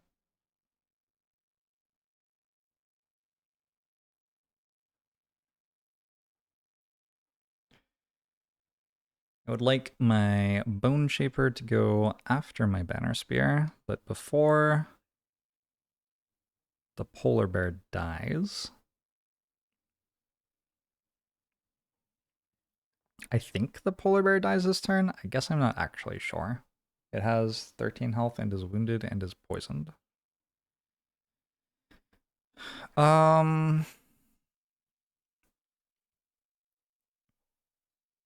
Here's the deal. I don't think using the bottom half of Bone Dagger can be that bad. At minimum, it curses the monster deck. And then, similar thinking, I don't think it can be that bad to use the top half of Eternal Torment. At minimum, it curses the monster deck. So we're going to use both of those, and if we get lucky, we will get some extra bonuses from these cards. If we don't, like, 2 curses plus an extra attack from my skeleton seems to be what we're getting. Drifter.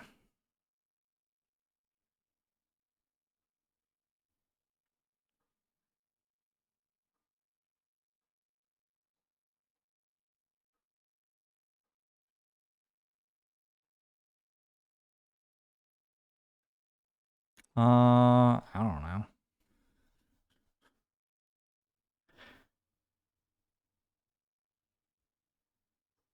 Maybe I use the bottom half of Crushing Weight to heal. Well, no, my Banner Spear won't be here anymore. It's only 2 range. I need a 3 range heal for that to work. Don't have one of those.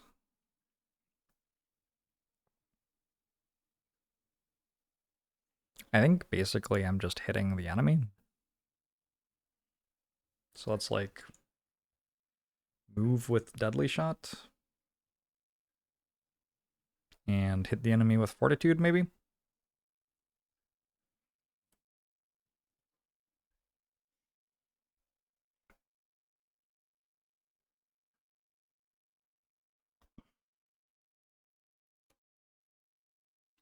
And my Deathwalker. So my Deathwalker has a Stamina Potion.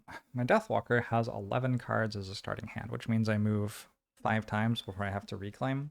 But a Stamina Potion lets me reclaim a card from my discard pile, which means now I get to move 6 times before I have to reclaim. Also nice. Call to the Abyss, that card that made a shadow, which feels like it's the entire identity of the character. I can get it back and play it again.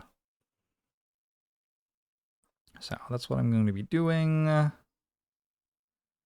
then I think since I have Dark Essence available, I'm going to use Call of Doom.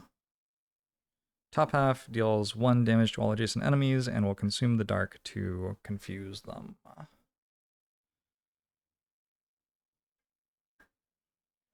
Seems pretty cool to me. They may move before me. It's actually pretty likely that they move before me, in which case this confuse doesn't actually do very much. But you know what? That's okay. Let's see what they do. I can roll a d6 for both of them now. Polar Bears using the 4th one. 1, 2, 3, 4. Nothing special.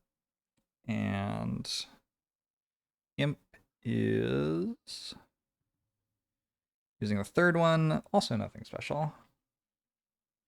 They're doing exactly the same thing they did last time, right? No, last time the polar bear did calculated strike.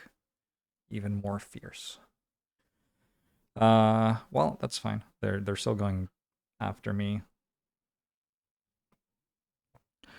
So my first character to move is Banner Spear. So Banner Spear takes 1 damage from the wound.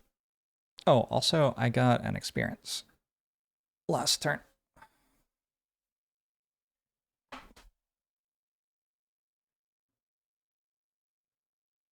For using my fancy attack. Nodded. Hey, thanks for the 64 months. Appreciate you.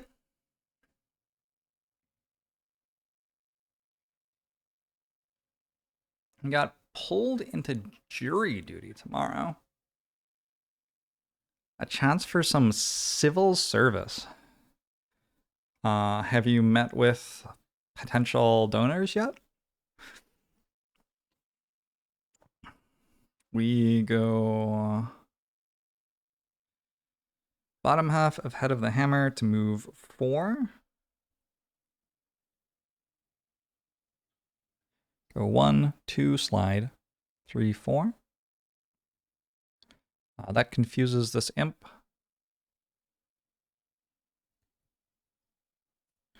And channels air. Again.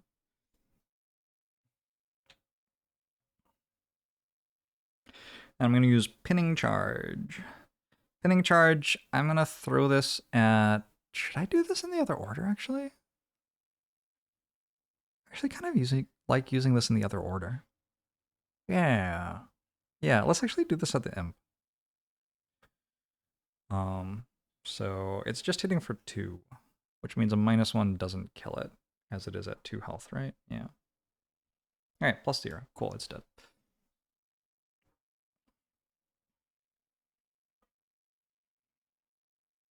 And now... I mean, I guess if I wanted, I could actually loot that now. Like, I still have a move for 4 and can decide where to go. I think the scenario description said that this was full of polar bears. That's my recollection.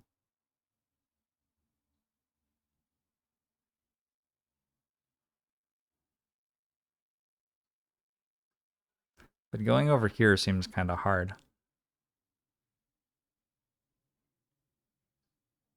I can fight some polar bears, whatever. Should I open the door now? I don't think so. We open the door later. Alright. So that's my Banner Spear done. The Snow Imps are all dead. So we can take them out of the initiative order.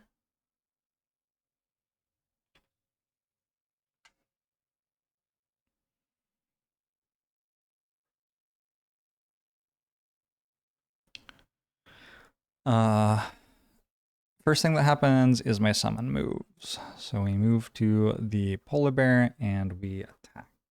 Base damage of 2 + 1 for the poison. I got a crit miss.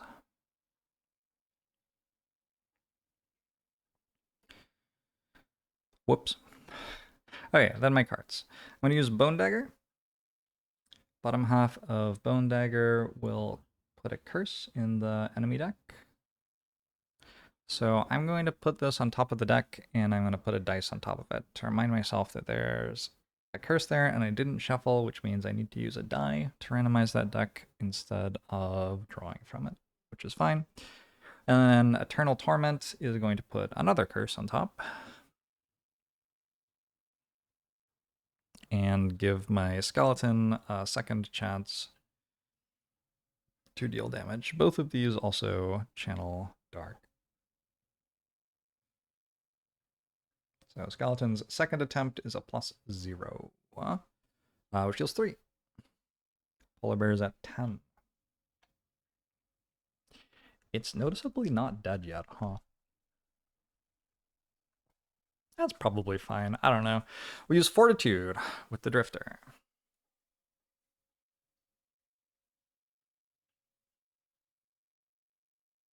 The polar bears have had it too good for too long. Twirling your mustache. You've invented the Industrial Revolution just because you hate the polar bears so much.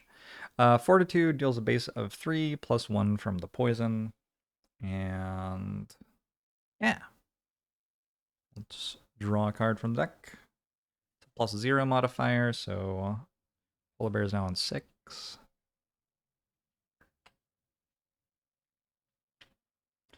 It has so much health. Just an unreasonable amount of health. Then I have Deadly Shot, bottom half to move 4. I'm going to move around and pick up this loot.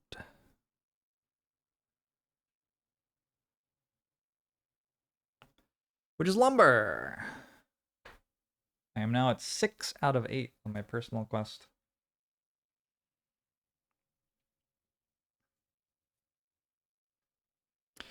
Exciting times. Finally, we have a Deathwalker. Deathwalker, I was going to Call of the Abyss. Put a shadow token right here. And then I was going to Call of Doom to confuse all adjacent enemies by using this dark element. Unfortunately, it still doesn't give me an experience. Deathwalkers just like don't get experience from doing things. It's very upsetting. So we're attacking for 1 plus 1 for poison. Yep. It's now on 4.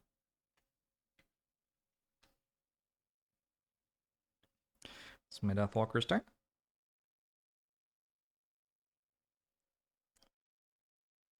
The polar bear now gets to go. Is that correct? Yes. So the polar bear is going to look for melee attack it can make. The lowest initiative. So it looks for the things closest to it and then tie breaks with initiative.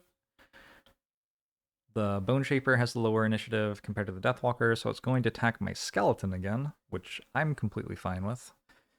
It's going to make 2 attacks and take the worse because it's confused. I rolled a 19. I don't know if that's in the deck or not. 1, 2, 3, 4, 5, 6, 7, 8, 9, 10. 1, 2, 3, 4, 5, 6, 7, 8. There are only 18 cards in the deck. 14. 18, 17, 16, 15, 14. So either a -1 or 5. 1, 2, 3, 4, 5. Or a -1. The basic attack was for 5 and a wound. Skeleton has 3 health. I guess it's dead. Is it dead? I could keep it alive. Yeah, let's keep it alive. So I'm going to use Warden's Robes to give one of my summons 2 shield for the turn.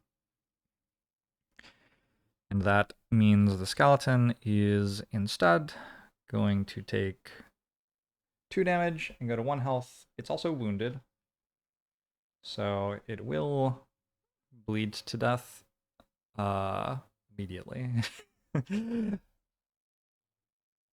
Worth noting. Did my Banner Sphere take a wound damage? I think so. I'm pretty sure I did. Can I want to explain what's going on? We are in a cave system looking for a rock root or something to make a potion to stop a terrifying monster from waking up. But not a potion, a meal. We're gonna feed it so it goes back to sleep. That's what's happening. Now you know. Air element is waning. It's the beginning of turn 4.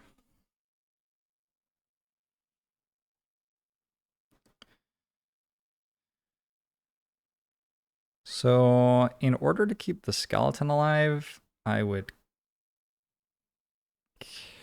kind of like to use the bottom half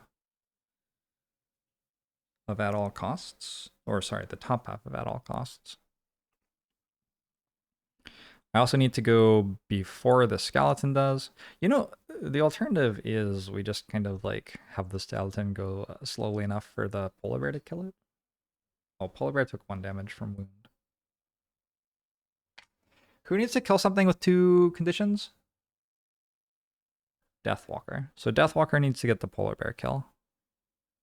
Okay. Oh, can I not just kill it with Deathwalker? Like right now. I'll probably go regroup as well. Grant 2 allies within 3 range. Moves. We're going to take a long rest before we open the next door, I imagine. To reshuffle this modifier deck since I drew the crit miss.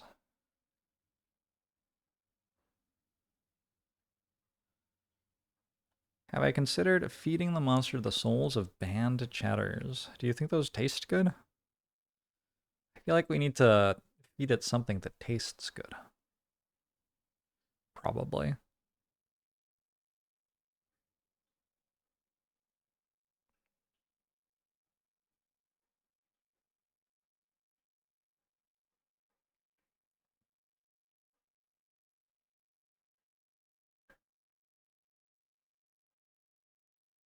Okay. Let's look at my Deathwalker's turn. Make sure it can actually kill the Polar Bear. The Polar Bear can move at 3, 13, or 14. So that's just really fast. And it may be kind of difficult to move before it. I have a move for 11 initiative. I guess that's what I'll do. This is my Banner Spear's turn. And use Deepening Despair. I'll probably just use the bottom half of this to move to. Because I don't think the top half of it, or sorry, I don't think the bottom half of it makes any sense otherwise. Yeah, also the top half of it doesn't work. All right. The thing I was saying was actually a sensible thing to say, it turns out. And then I'm going to, I think, use Fluid Knight. Top half, perform the attack as if you're occupying a hex with a shadow, then remove the shadow. There's a shadow next to the Polar Bear. It hits for 5 base damage. So even if the Polar Bear decides to hibernate, which would heal it and give it a shield, I should still kill it. Also, I get an experience for removing that shadow. Seems kind of nice. My Drifter still has 6 cards left. Oh. You have almost full health. I guess I will use Vile Assault to move toward the door that I'm going to open next-ish turn, and then I will use No Remorse to heal my Banner Spear, who is getting a little bit less healthy. Actually, changed my mind. Let's use Continuous Health, and I'll use the bottom half of this. So on my next 6 heals, I'll add an extra 2 heal, and then I can use No Remorse and heal my Banner Spear for 5. Will be a little bit better.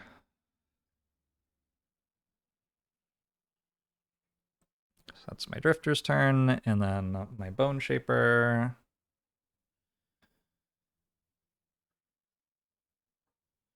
Just kinda chillin'.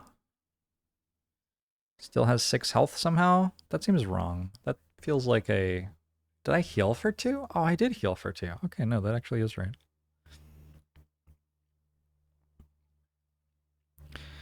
I guess I should consider what happens if I fail to kill the Polar Bear with my Deathwalker. I think what happens is just my skeleton dies. That seems completely fine. So I'm gonna move 4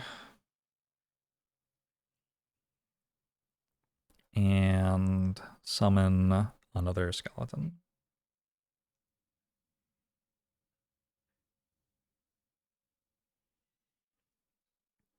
And in terms of initiative order here, I would like to summon the skeleton before my Banner Spear's big everybody heals goes.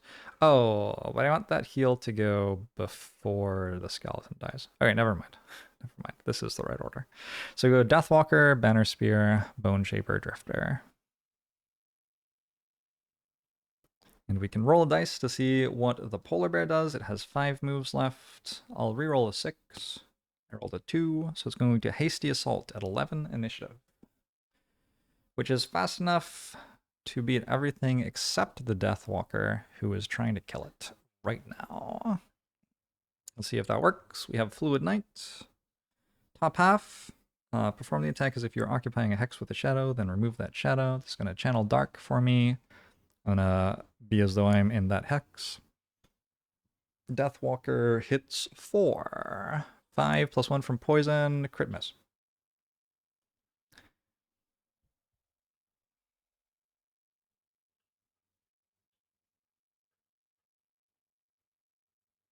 Shouldn't I have used goggles? Like I should have used goggles. It's fine. Alright, well, we crit missed. I do get an experience, though. I learned a lesson from it.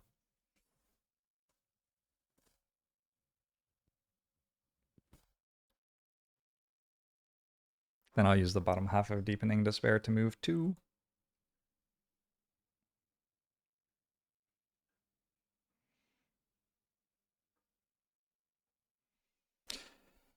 Nice crit miss, friend.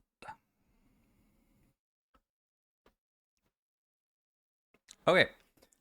Rest of the turn. Well, the polar bear is going to maul a skeleton to death. I have to randomize this deck with the die. 17's out of bounds of the deck. There's only 16 cards. Oh, it's a 1. It actually isn't going to maul the skeleton to death. Which I think might be even worse for me, because I was hoping that I would get this kill with my Deathwalker to get the mission perk. Kill an enemy with 2 negative conditions. But now the skeleton's actually going to kill it. I could unsummon my skeleton. I'm allowed to voluntarily unsummon a skeleton if I'd like. My Deathwalker kill it next turn? Probably. It starts to get awkward if I like fail again. But probably. Okay. I might actually unsummon my skeleton to keep it alive. It also isn't that awkward if I fail again because it is wounded and has 2 health, so it will just die on its own at some point. Kind of awkward.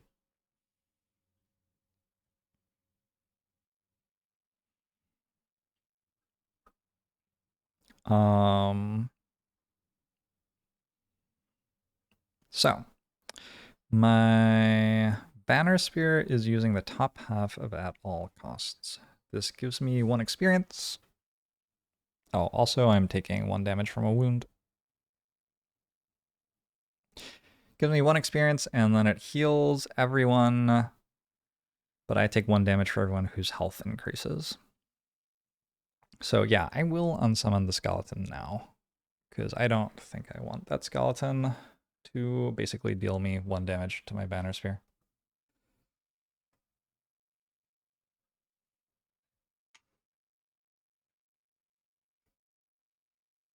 At some point this becomes bullying. The actual combat goal is called bully. Like that's literally what the name of the here.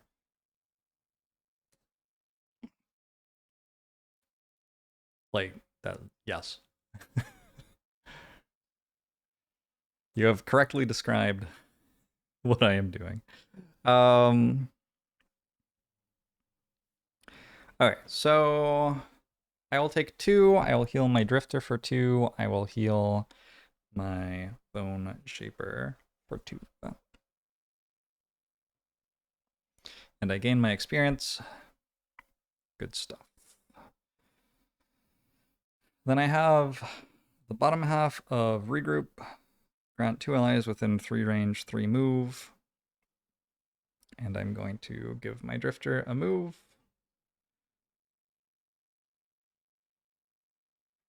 Over here, you're ready to open a door. Cool. Next, Bone Shaper. Bone Shaper doesn't have any summons anymore. I am going to move 4 with the bottom half of Dark Tidings.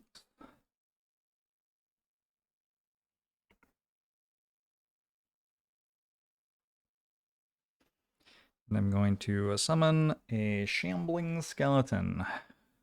Huey, you're back.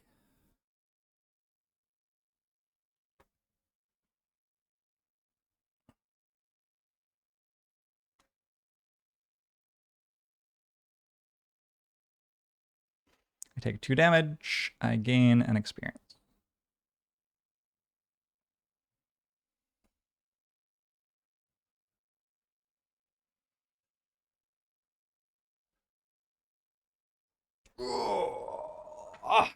Oh, excuse me.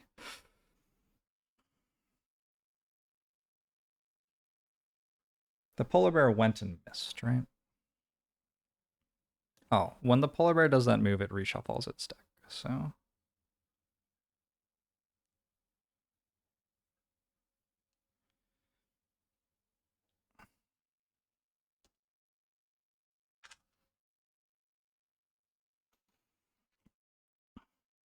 and then Drifter. Drifter was going to use continuous health. Bottom half of this, on my next 6 heals, we add 2 additional health. And then we're immediately going to use one of them to use No Remorse and heal my Banner Spear for 5. When I heal a character, I remove the wound from it as well. So Banner Spear is up close to max HP. We also get an experience for advancing our persistent token on continuous health. All right. Air is inert. Dark is waning.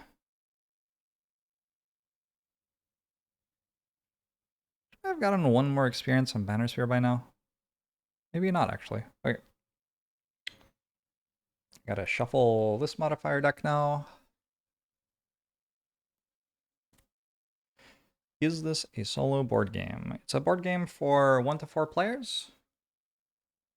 I am playing it solo where I am controlling 4 players at once.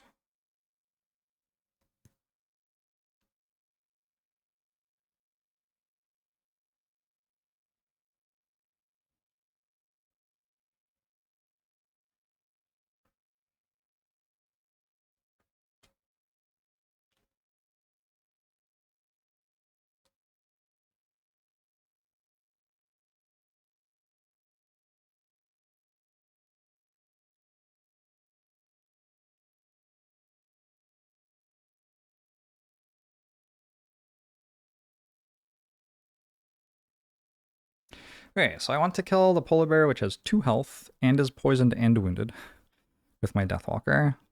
I think Anger of the Dead is a sensible way to do that. It's just a 2 damage attack at 2 range. And then after I have done that, I can play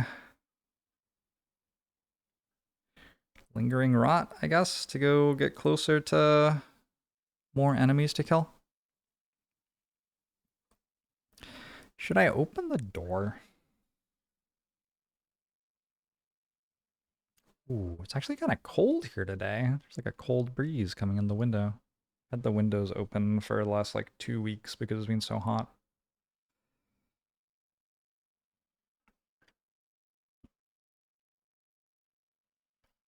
So I think it's weird. I think I'm going to Rallying Cry now and summon a Banner of Strength. It's weird because I'm reclaiming next turn, and when I summon the Banner of Strength, I lose the card. So, like, I could just not do this and then reclaim it and then have it next turn and have 1 more card total and then play it. But then I'll lose the card then anyway. I think it's actually fine to play the Banner of Strength now.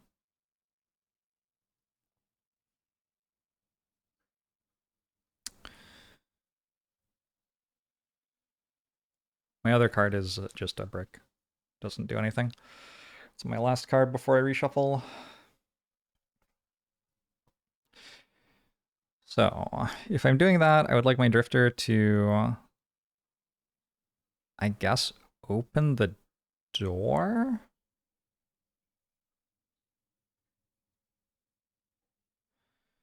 My Drifter has 4 cards left. Notably, none of them are defensive cards for this turn.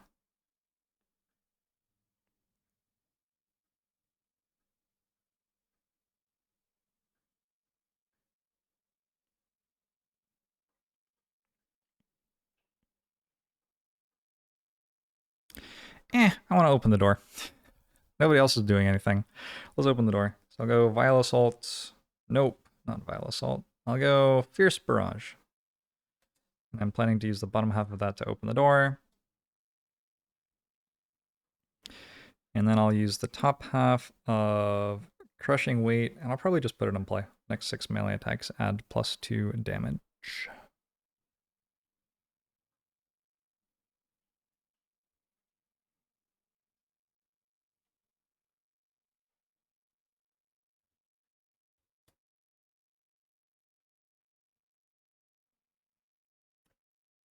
And then my Necromancer is kind of like the only reason that I feel comfortable opening the store. I assume the skeletons will go in and just kill everyone.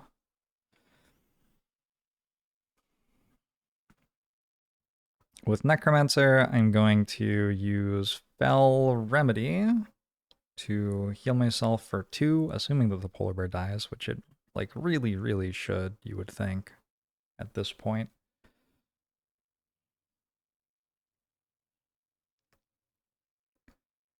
We want a Transfer of Essence. Or I could just do some grave digging. Like digging, but somber while I do it. A little bit of grave digging. And summon a Shambling Skeleton. I think that's what I'll do. So I'm moving at 30? No. I'm moving at 96. Okay. That's fine. 96 is very slow. But I figure if I open the door with my Drifter and it looks terrible, I can just walk out of the door again. Probably. There's only a 2-tile choke there anyway, so how can the enemies even get to me? I'm sure we're fine. Alright, so that's my turn. We go Deathwalker, Drifter, Banner Spear, Bone Shaper. Simply say no to enemies. Absolutely. The Polar Bear has 8 options. It's going to use Claw Swipes, which have 2 targets, actually. Okay, this is interesting. That's kind of terrifying, and I wonder if I shouldn't enter the room because the polar bears are using Claw Swipes this turn.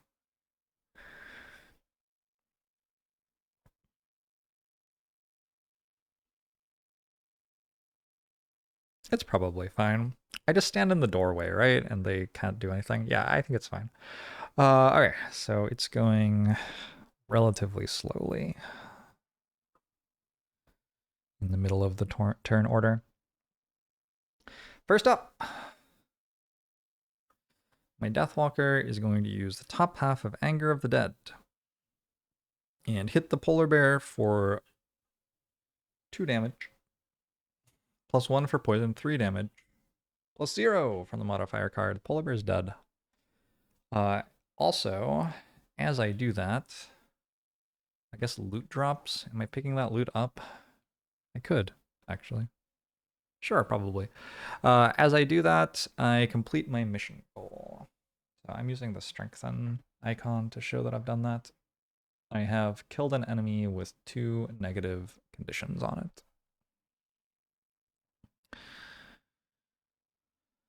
Yeah, so I'm going to use the bottom half of Lingering Rot to just walk over and loot. I will get to the next fight when I get there. I'll see what the loot is. There's a random item on this mission, so a little bit more incentivized to go for loot. We got some hides. Why am I picking on the polar bears? What did they do to me? It's funny. The setting of this game, Frosthaven, it's in the frozen north. So I had a mission and there were polar bears on it, and I was like, oh yeah, because I like went out of town a long way into the wilderness. There are polar bears out here. And then I had another mission and it was just like next to town and there were polar bears in it, and I was just like, oh, well, there's fucking polar bears everywhere. We're in the frozen wastes. This is just my life now. So that's what polar bears have done to me.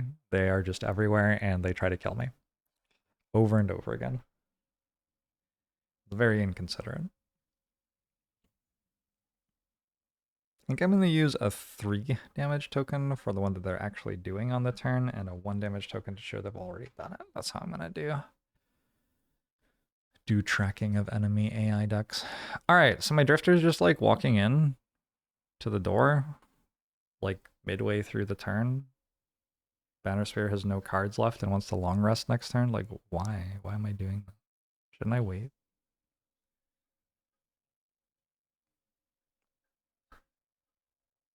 It's fine. Let's open the door.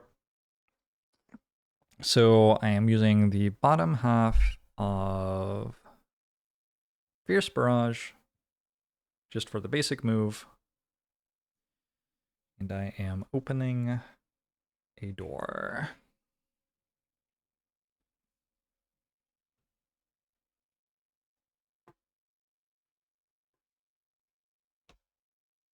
It says when door 3 is open, read 179.2. However, also when I open doors, I take a little stretch break. So I'm going to take a little stretch break. I'll be right back.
This is slightly wilder than I was expecting, by the way.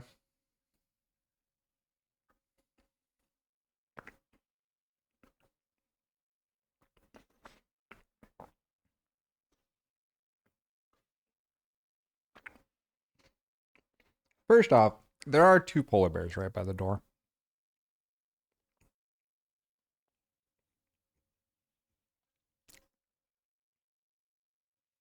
So that's great.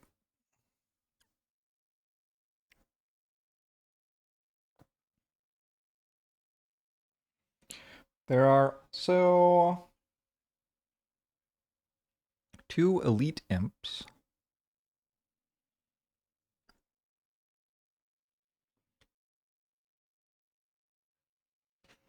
Over here. Now you might be thinking that's not even in the room. Yeah, that's what I thought too.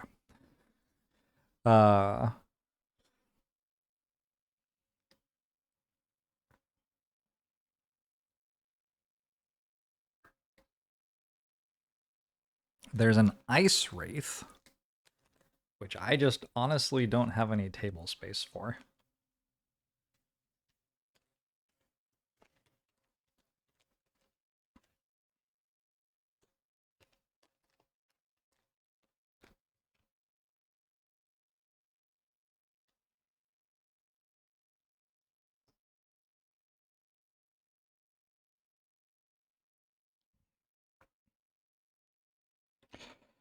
There.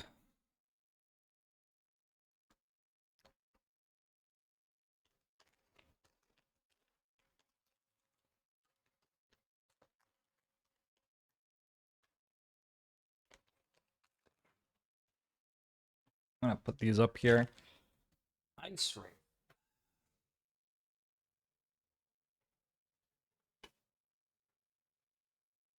A regular level 4 Ice Wraith. Its basic attacks curse you. It has 12 health and 2 shield. It moves 3 and attacks for 3.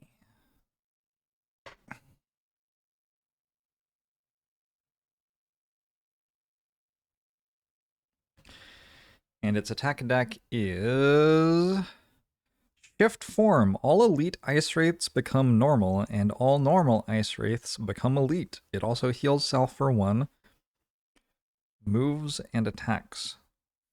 Normal for range. What the fuck are you talking about? Renewed Aggression. Heal self for 1, move, attack. Normal range 4. I think that means that normal Ice Wraiths are ranged and melee. Elite ones are melee. I think that's what it's telling me. Unholy Strength consumes ice to strengthen and bless self and attacks at 3 range. Fade Out makes self invisible. I think that means invisible. And consumes ice to strengthen and bless self and makes ice. Hasty Assault moves and attacks and makes ice. Calculated Strike moves and attacks and makes ice. Restore Essence heals and shields with ice. Shard Strike attacks and retaliates with ice. Alright. That's quite a lot of stuff.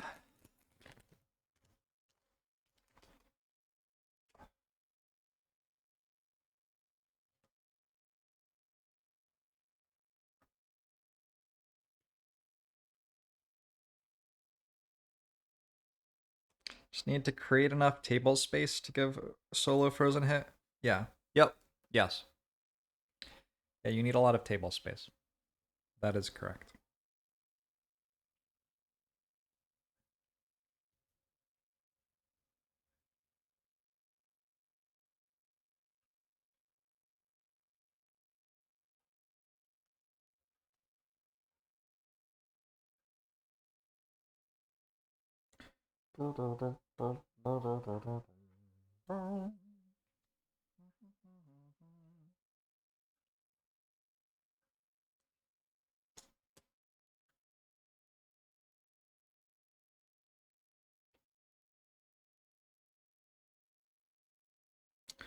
$13, $16, $41, $44, $259, $71.95. All right. I was not expecting this room to be able to have this much stuff.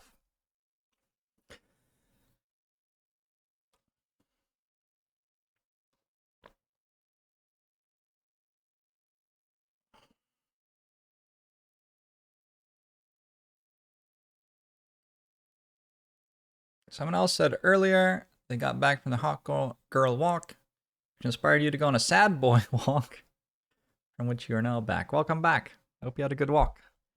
I had a little stretch of my own legs recently. It was not for very long, though. I'm glad you had a walk, though. How far do the polar bears go? Polar bear elites move 4. So if I move back here, 1 walks in, swipes, kills the skeleton, presumably, deals damage to you, and then the next one moves in here and swipes.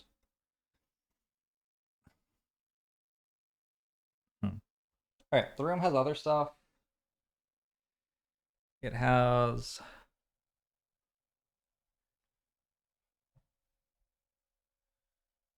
this thing, which connects it over there.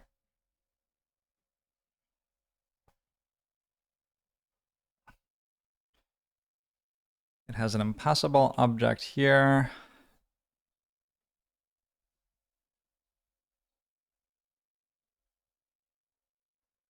I honestly don't know what that is.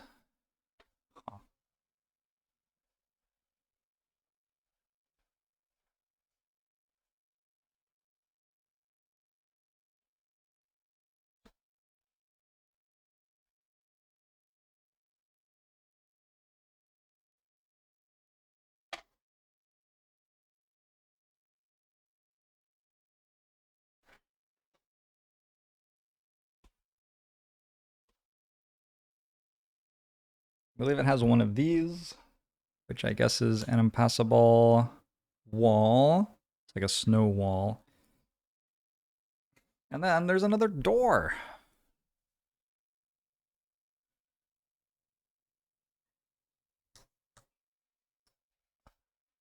Kind of out of doors. So I guess this is here. My girlfriend's here. I'm gonna go say hi to her. Be right back.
Hey, Hoopa! Got back from a pizza walk. Nice. So I have one move left. We have to find out what the enemies are doing. So first, we should roll for the Ice Wraith. The Ice Wraith is going to fade out. It will diminish and go into the west. Fade out means it's becoming invisible. I'm pretty sure. And it's channeling ice at 59 initiative. Cool. And then what are the imps doing? They have only 5 options left. Number 4, 1, 2, 3, 4. They're going to Dark Charm. They will move up and they will curse. Curse me. Those are elite imps. So they have 3 movement and 3 range. 1, 2, 3, 1, 2, 3. Okay. I think we move back then. And that's my move. And what we've done here is we have opened a door. There are a bunch of polar bears. And they are going to run at me and kill me. But, like, they're going to run in the door. And then the other stuff is all the way over here. So it can't, like, attack me at the moment, actually. And maybe it's okay. I don't know. It doesn't seem as bad as it could be. To me, anyway.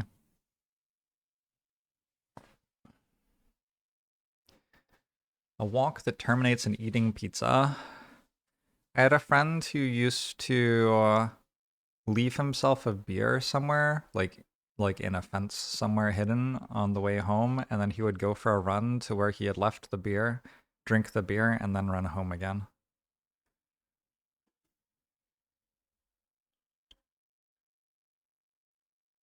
He no longer drinks. It's a big brain? Yeah, I don't know. Maybe it was fun. It feels like it couldn't possibly be less fun than just running normally. I'm not personally a running fan. Anyway, cool. So the polar bears are going at 60 something. The ice wraith's going at 59. The snow imps are going at 43. Yeah. So they're all going now before I move. I'm going to use the top half of Crushing Weight. So on my next 6 melee attacks, I add 2 extra damage.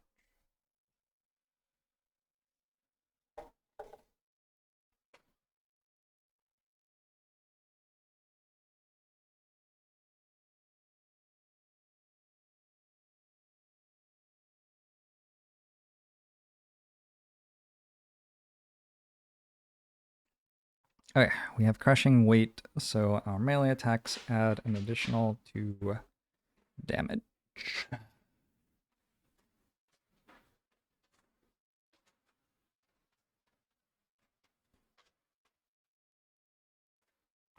Here come the polar bears. Well, first the snow imps, actually. The snow imps go pew, pew, but are out of range to attack properly. Then the ice wraith becomes invisible and channels ice. I've never had an invisible enemy before. Pretty sure it just does the things that you expect it to do. You can't target it, you can AoE it. Okay, then the polar bears. The polar bears are the problem. This one moves in and it attacks first my drifter and then also my skeleton. It's attacking for 4 damage and wounding. This one's dead.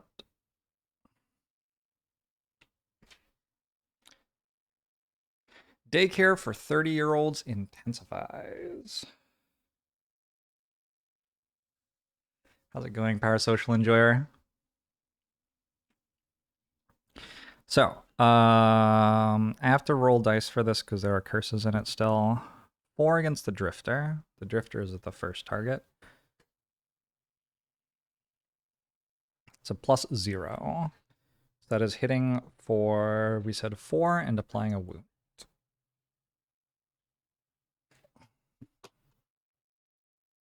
That felt dangerous.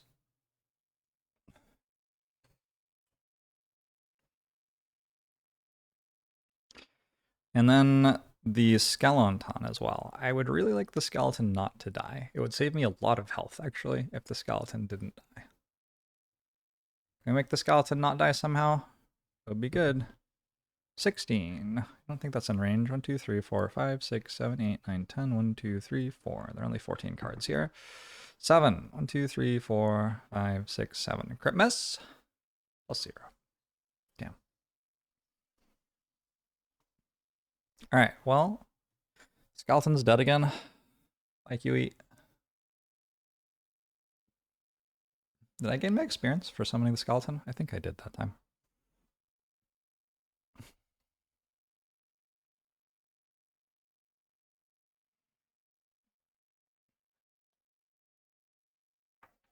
And then the next polar bear now, unfortunately, has a tile it can move to. This was the problem. Okay, so it can attack the drifter. 5, 1, 2, 3, 4, 5. With a +1, so hitting for another 5 damage. Drifter's down to 5 health.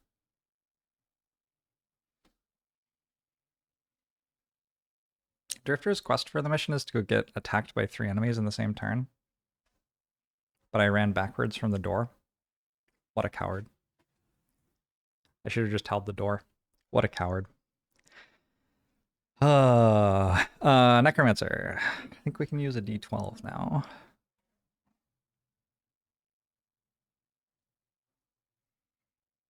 Which is my favorite dice. I love the D12.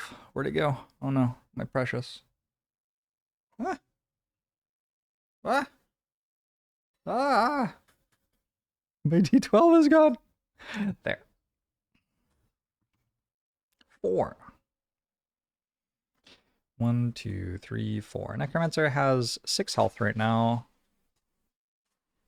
Getting hit down to 2 with a wound.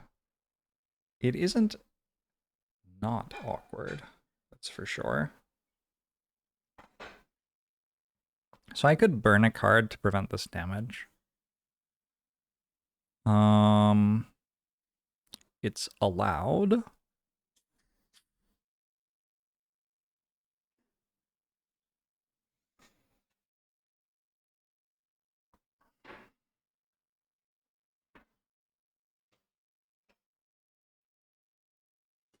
It's not happy, but it's certainly allowed.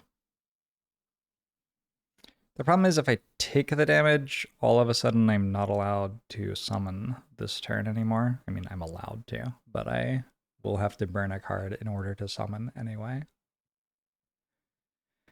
I don't have any potions.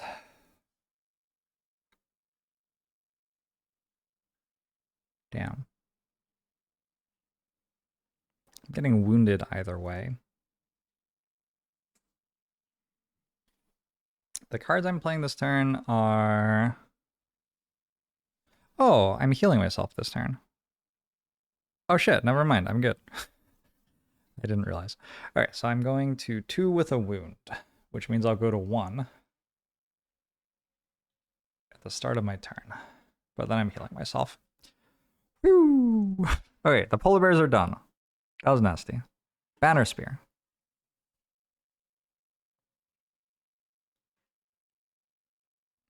I'm going to summon a Banner of Strength. The Banner of Strength has 4 health and makes all allies within 2 range add 1 damage to one of their attacks each turn. Also, it looks like this. Very pretty. And it gives me 2 experience.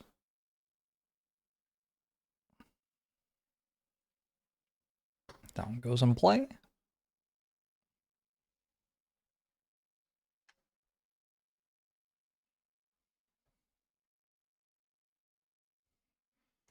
And then I have the top half of Pincer movement, which doesn't do anything. That's all of my Banner Spears cards played, so next turn we're going to have to get them back. Probably by short resting. And then last character is the Bone Shaper, who goes to 1 health. And then I'm going to use Fell Remedy. Top half consuming a dark element to heal myself for 4. That gets rid of the wound. It's also worth an experience.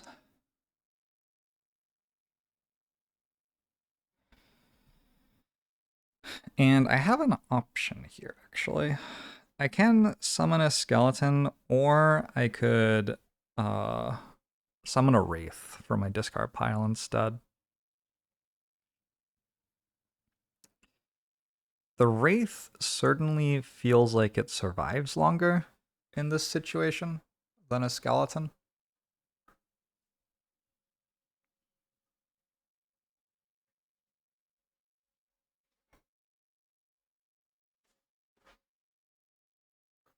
Actually, here's another really cool thing about this play. Someone can correct me on the rules here if I'm wrong, but I don't think I'm wrong. The bottom half of this card says play a card from your discard pile to perform a summon action of the card.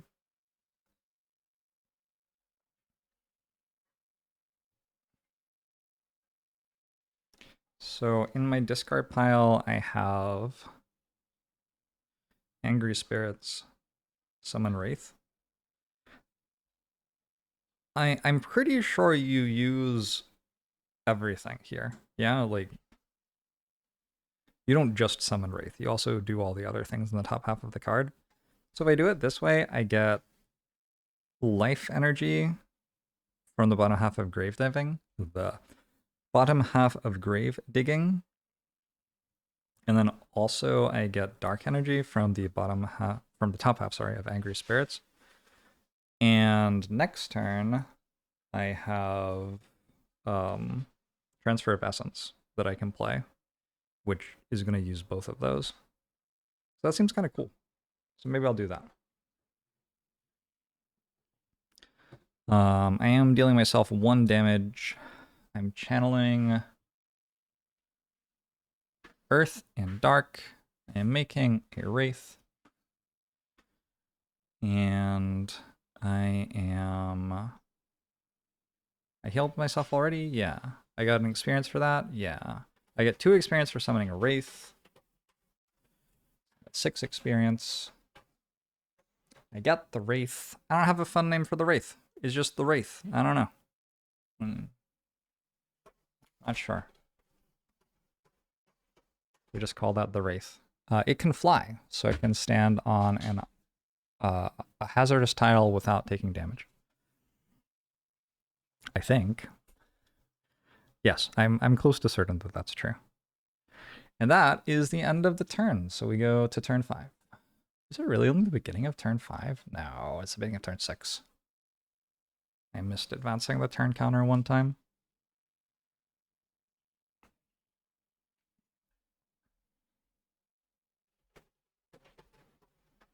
Yeah, turn 6 is when we have one more turn on all of our non Banner Sphere characters, and Banner Sphere has to rust. So my Drifter has Vile Assault, and then the top half of Unbreakable. So bottom half of Vile Assault to heal myself, top half of Unbreakable to probably attack for 2. Plus 2, because I have the thing that buffs my melee attacks. Mostly, though, Drifter is just trying to stay alive. Bone Shaper is going to Decaying Will and Transfer of Essence.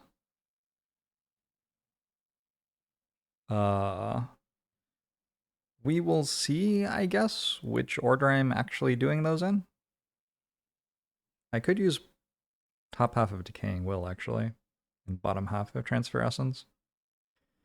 Heal an ally for 5 might be necessary.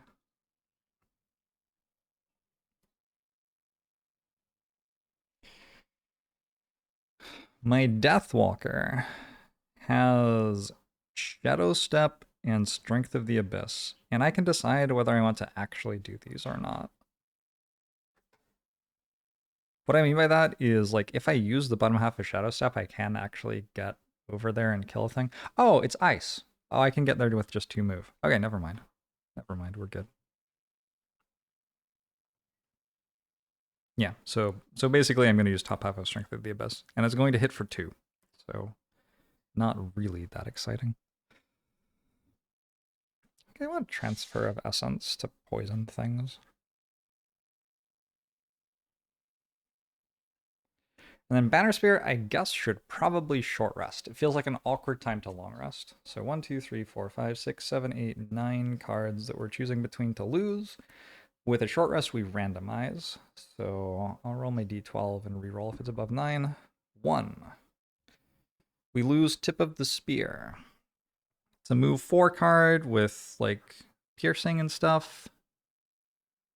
I think that is probably okay. I certainly don't hate the card. I put it in my deck because I liked it, but I think that's probably okay. And then my Banner Sphere has all of her cards to, like, do something real with.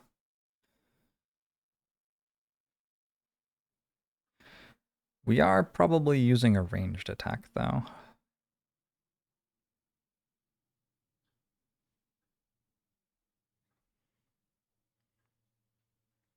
Ooh, I could summon Charles Reinforcement.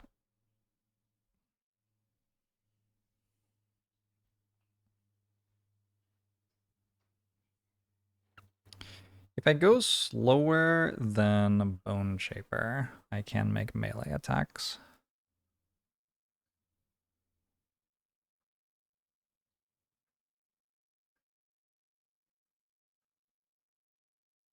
Bone Shaper is moving at 46. It's, like, actively difficult to move that slow. Polar bears go at 60 and 80 and 41, so those are the breakpoints there. I'd like to go at, like, 50, but I don't think I have a way to do that.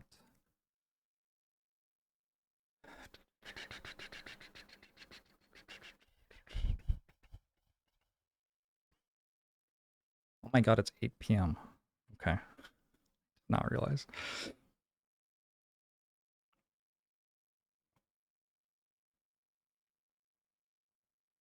I think I might just throw a javelin. I do want to go slower than Bone Shaper anyway, though. Because Bone Shaper is going to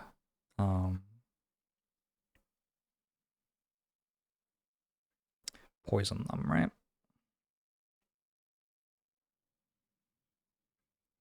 Okay, fine. I will use... I say they could go at 60. I did.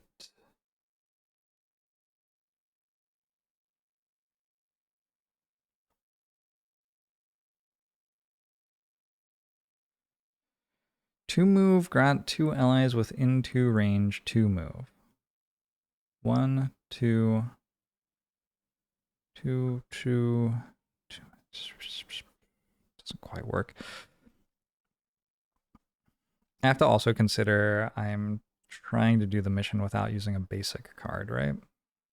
So I want to be able to move with a basic move. All right, or a non-basic move. So pincer movement is the bottom half of a card that has a non-basic move on it, and then I'll use combined effort to combine with my drifter to kill some polar bears. I'm a little bit concerned.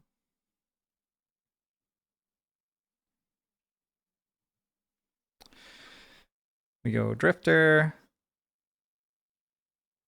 bone shaper, death walker, banner spear.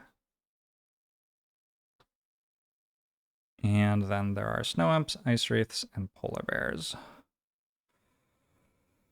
Okay, what do they do? Where's the D8? Ice wraiths. Or ice wraith, rather, is going to use a hasty assault. It's going to move up and is going to attack me at 3 range.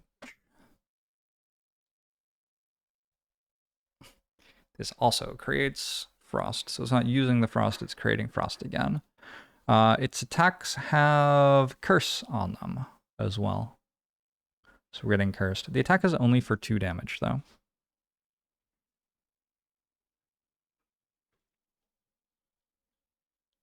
All right. And it's going at 41, which is after Drifter, but before everyone else. The polar bears. This time actually plural. They're going at 60 with calculated strike.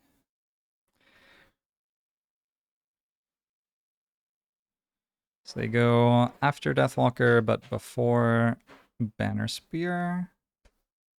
Calculated strike hits for +1, so that's kind of rude. What do the snow imps do? If the snow imps come and make us brittle, we're going to start losing cards, I think. 2, tip the scales. They're moving at 24, so they're moving first. They are strengthening all allies within 2 and confusing all enemies within 2. Which is a bit nasty. Alright. So, wait. Except they don't, like, do anything, actually.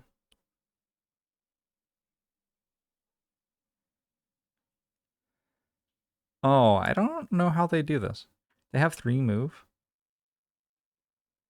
So they try to reach this tile, actually. Which means they do move up. And both of the polar bears are strengthened, meaning that they roll twice for their attacks. Polar bear 1 and 3. And my drifter is confused. So also rolls twice for his attacks, unfortunately in a less good way. The imps are also strengthened. Well, okay. Imp number 9 is strengthened. No. Imp number 7 went first. Imp number 9 went after. So imp number 7 is strengthened, but imp number 9 is not, actually. Great. Good stuff. Drifter. Drifter has to not die. We start by taking 1 from our wound. But then Vile Assault heals me for 4. And my Amulet of Life heals me for 3. So I get 7 health back just like that.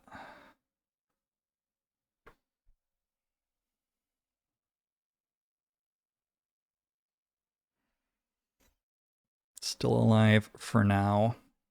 This is Vile Assault. And then the Amulet of Life is just a consumable that heals me for 1.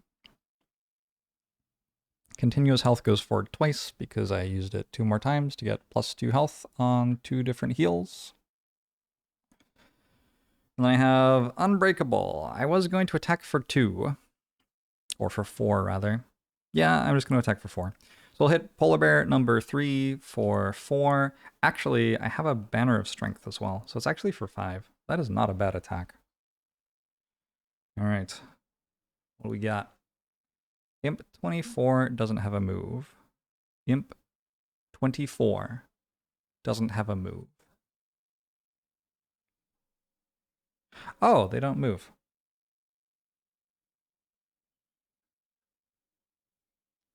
My bad. So actually, the Ice Wraith is strengthened, as are both of the imps. My Drifter is not confused.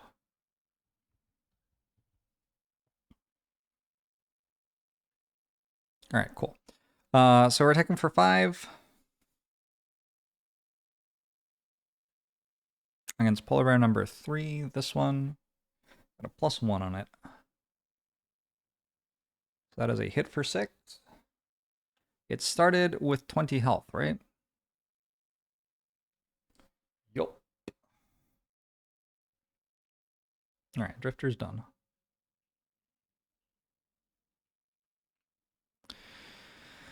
Next, the Ice Wraith goes. The Ice Wraith moves is a normal Ice Wraith. So it has 3 movement, and it's moving +1. It only has to move to 4 range in order to make its attack. So both of these would be at 4 range, but they're occupied. It'll move to here, we'll say.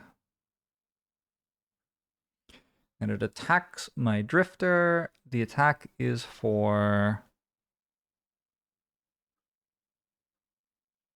2 base damage. It does curse me.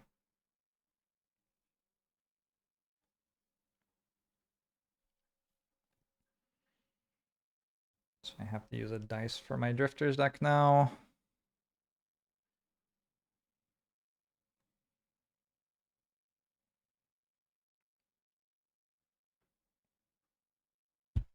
Ow. Ow. Why? And then it attacks. 1, 2, 3, 4, 5, 6, 7, 8, 9, 10, 11. Roll a d12. Roll a 10. +1. So start at 2. +1 to 3. Ouch. Drifter is back down to 8. Okay, next up, Bone Shaper goes. So Bone Shaper has a Wraith. The Wraith is going to attack this Polar Bear. The Wraith is attacking for 2. 1 base damage and then 1 from the banner. -1. Oh, that's the -1 from the scenario that I didn't remove the -1s from, though. +0. So 2 damage. Polar Bear number 3 is down to 12 health. Still feels like a big number.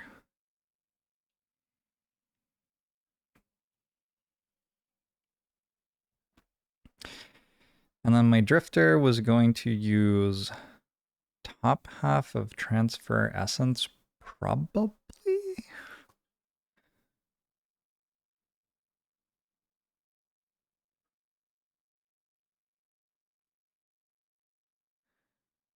I mean, I think so. So the choice I'm making is between using top half of Transfer Essence, which strengthens 2 allies, poisons 2 enemies, and gives me an experience, or bottom half of Transfer Essence, which heals my Drifter a bunch, which is actually kind of huge. And then if I do that, I can use maybe the top half of Decaying Will, although not actually, because I have to move anyway. I have to move so my Banner Spear and Deathwalker can both play.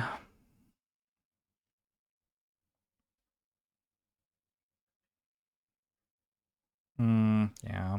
I think I'm okay. My Drifter is going to have to burn 2 cards. I guess I can't move then. So how do my Deathwalker and Banner Spear both do something?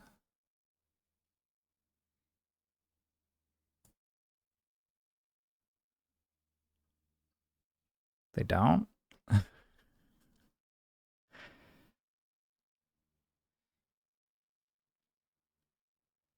Oof.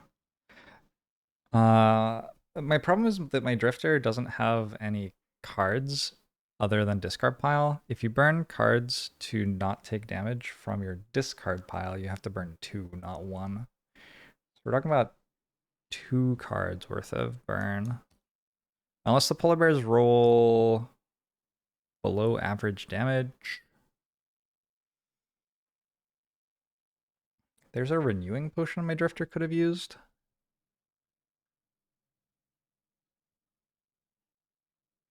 There's also a frenzy potion my Drifter could have used. Hold on. I'm gonna like cheat slightly. This seems like an obvious turn for my Drifter to be using potions. So I'm gonna use renewing potion to get 3 more health.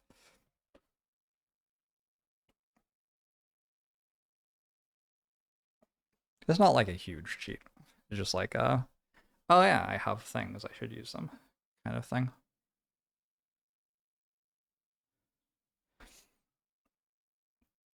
Frenzy potion makes an attack for 2.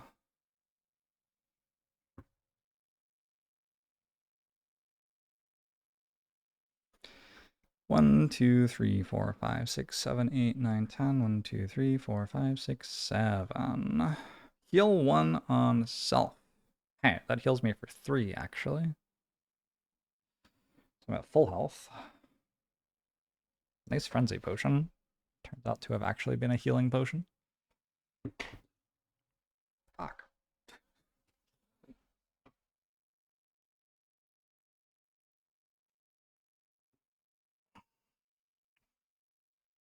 My reinforced shield comes back as well, I guess. From my renewing potion. Alright, 16 cards in here. 5, 1, 2, 3, 4, 5. Plus 1. So I hit for 5 more? Yeah, this seems like so obviously correct that it is.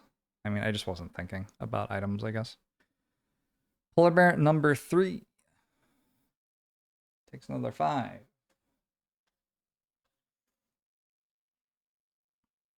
So now it's at 7 as we're making our decision for our Bone Shaper, and also our Drifter's at 14 instead of like 8. Feels like it makes the decision different. So I'm going to transfer of essence and strengthen. I guess my Banner, Spear, and Deathwalker are the ones who are about to move.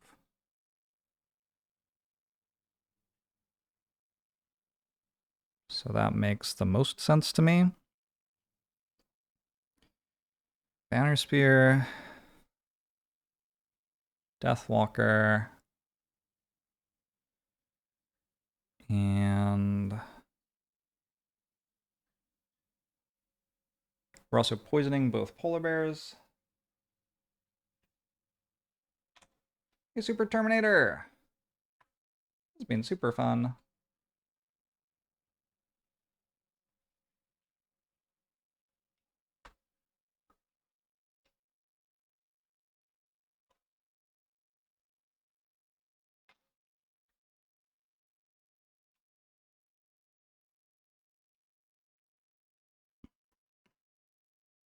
And we're getting an experience.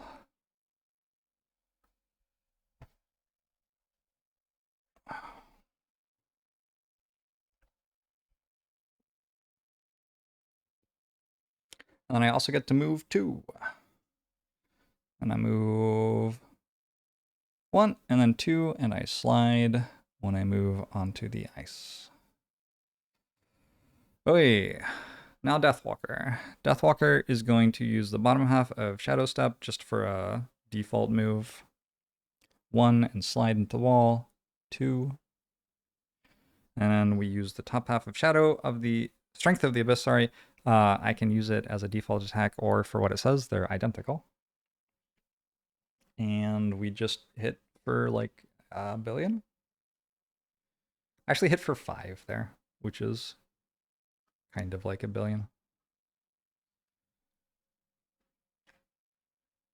It's a base of 2, +1 for the Banner of Strength, +1 for the poison, +1 for the card, equals 5. Now, unfortunately, having done all that, the enemy is still at 2 health. Whoops. That's too bad.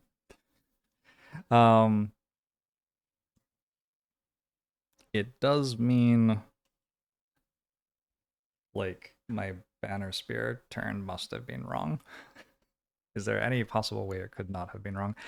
Anyway, the Polar Bear is going to use calculated swipes at the Drifter and hit it for a billion. It has 14 health. 11 might not be in the stack.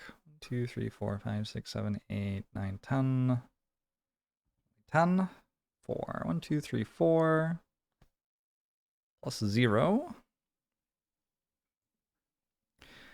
So that hits for 6.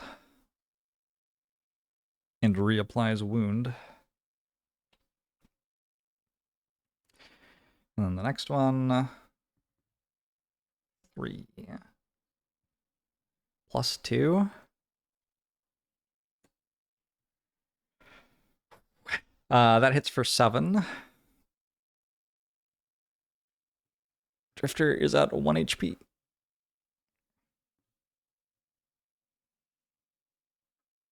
The Ice Wraith already went and attacked, so I have now been hit by 3 different enemies in the same turn. Meaning I have succeeded at being a pincushion, and it sure feels like it. Dead to 1 HP from wound? No, I can heal before I move.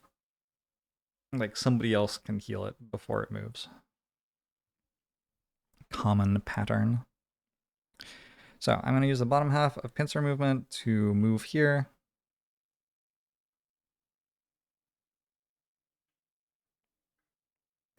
I'm going to use the top half of combined effort to kill a polar bear. Yup, each dead.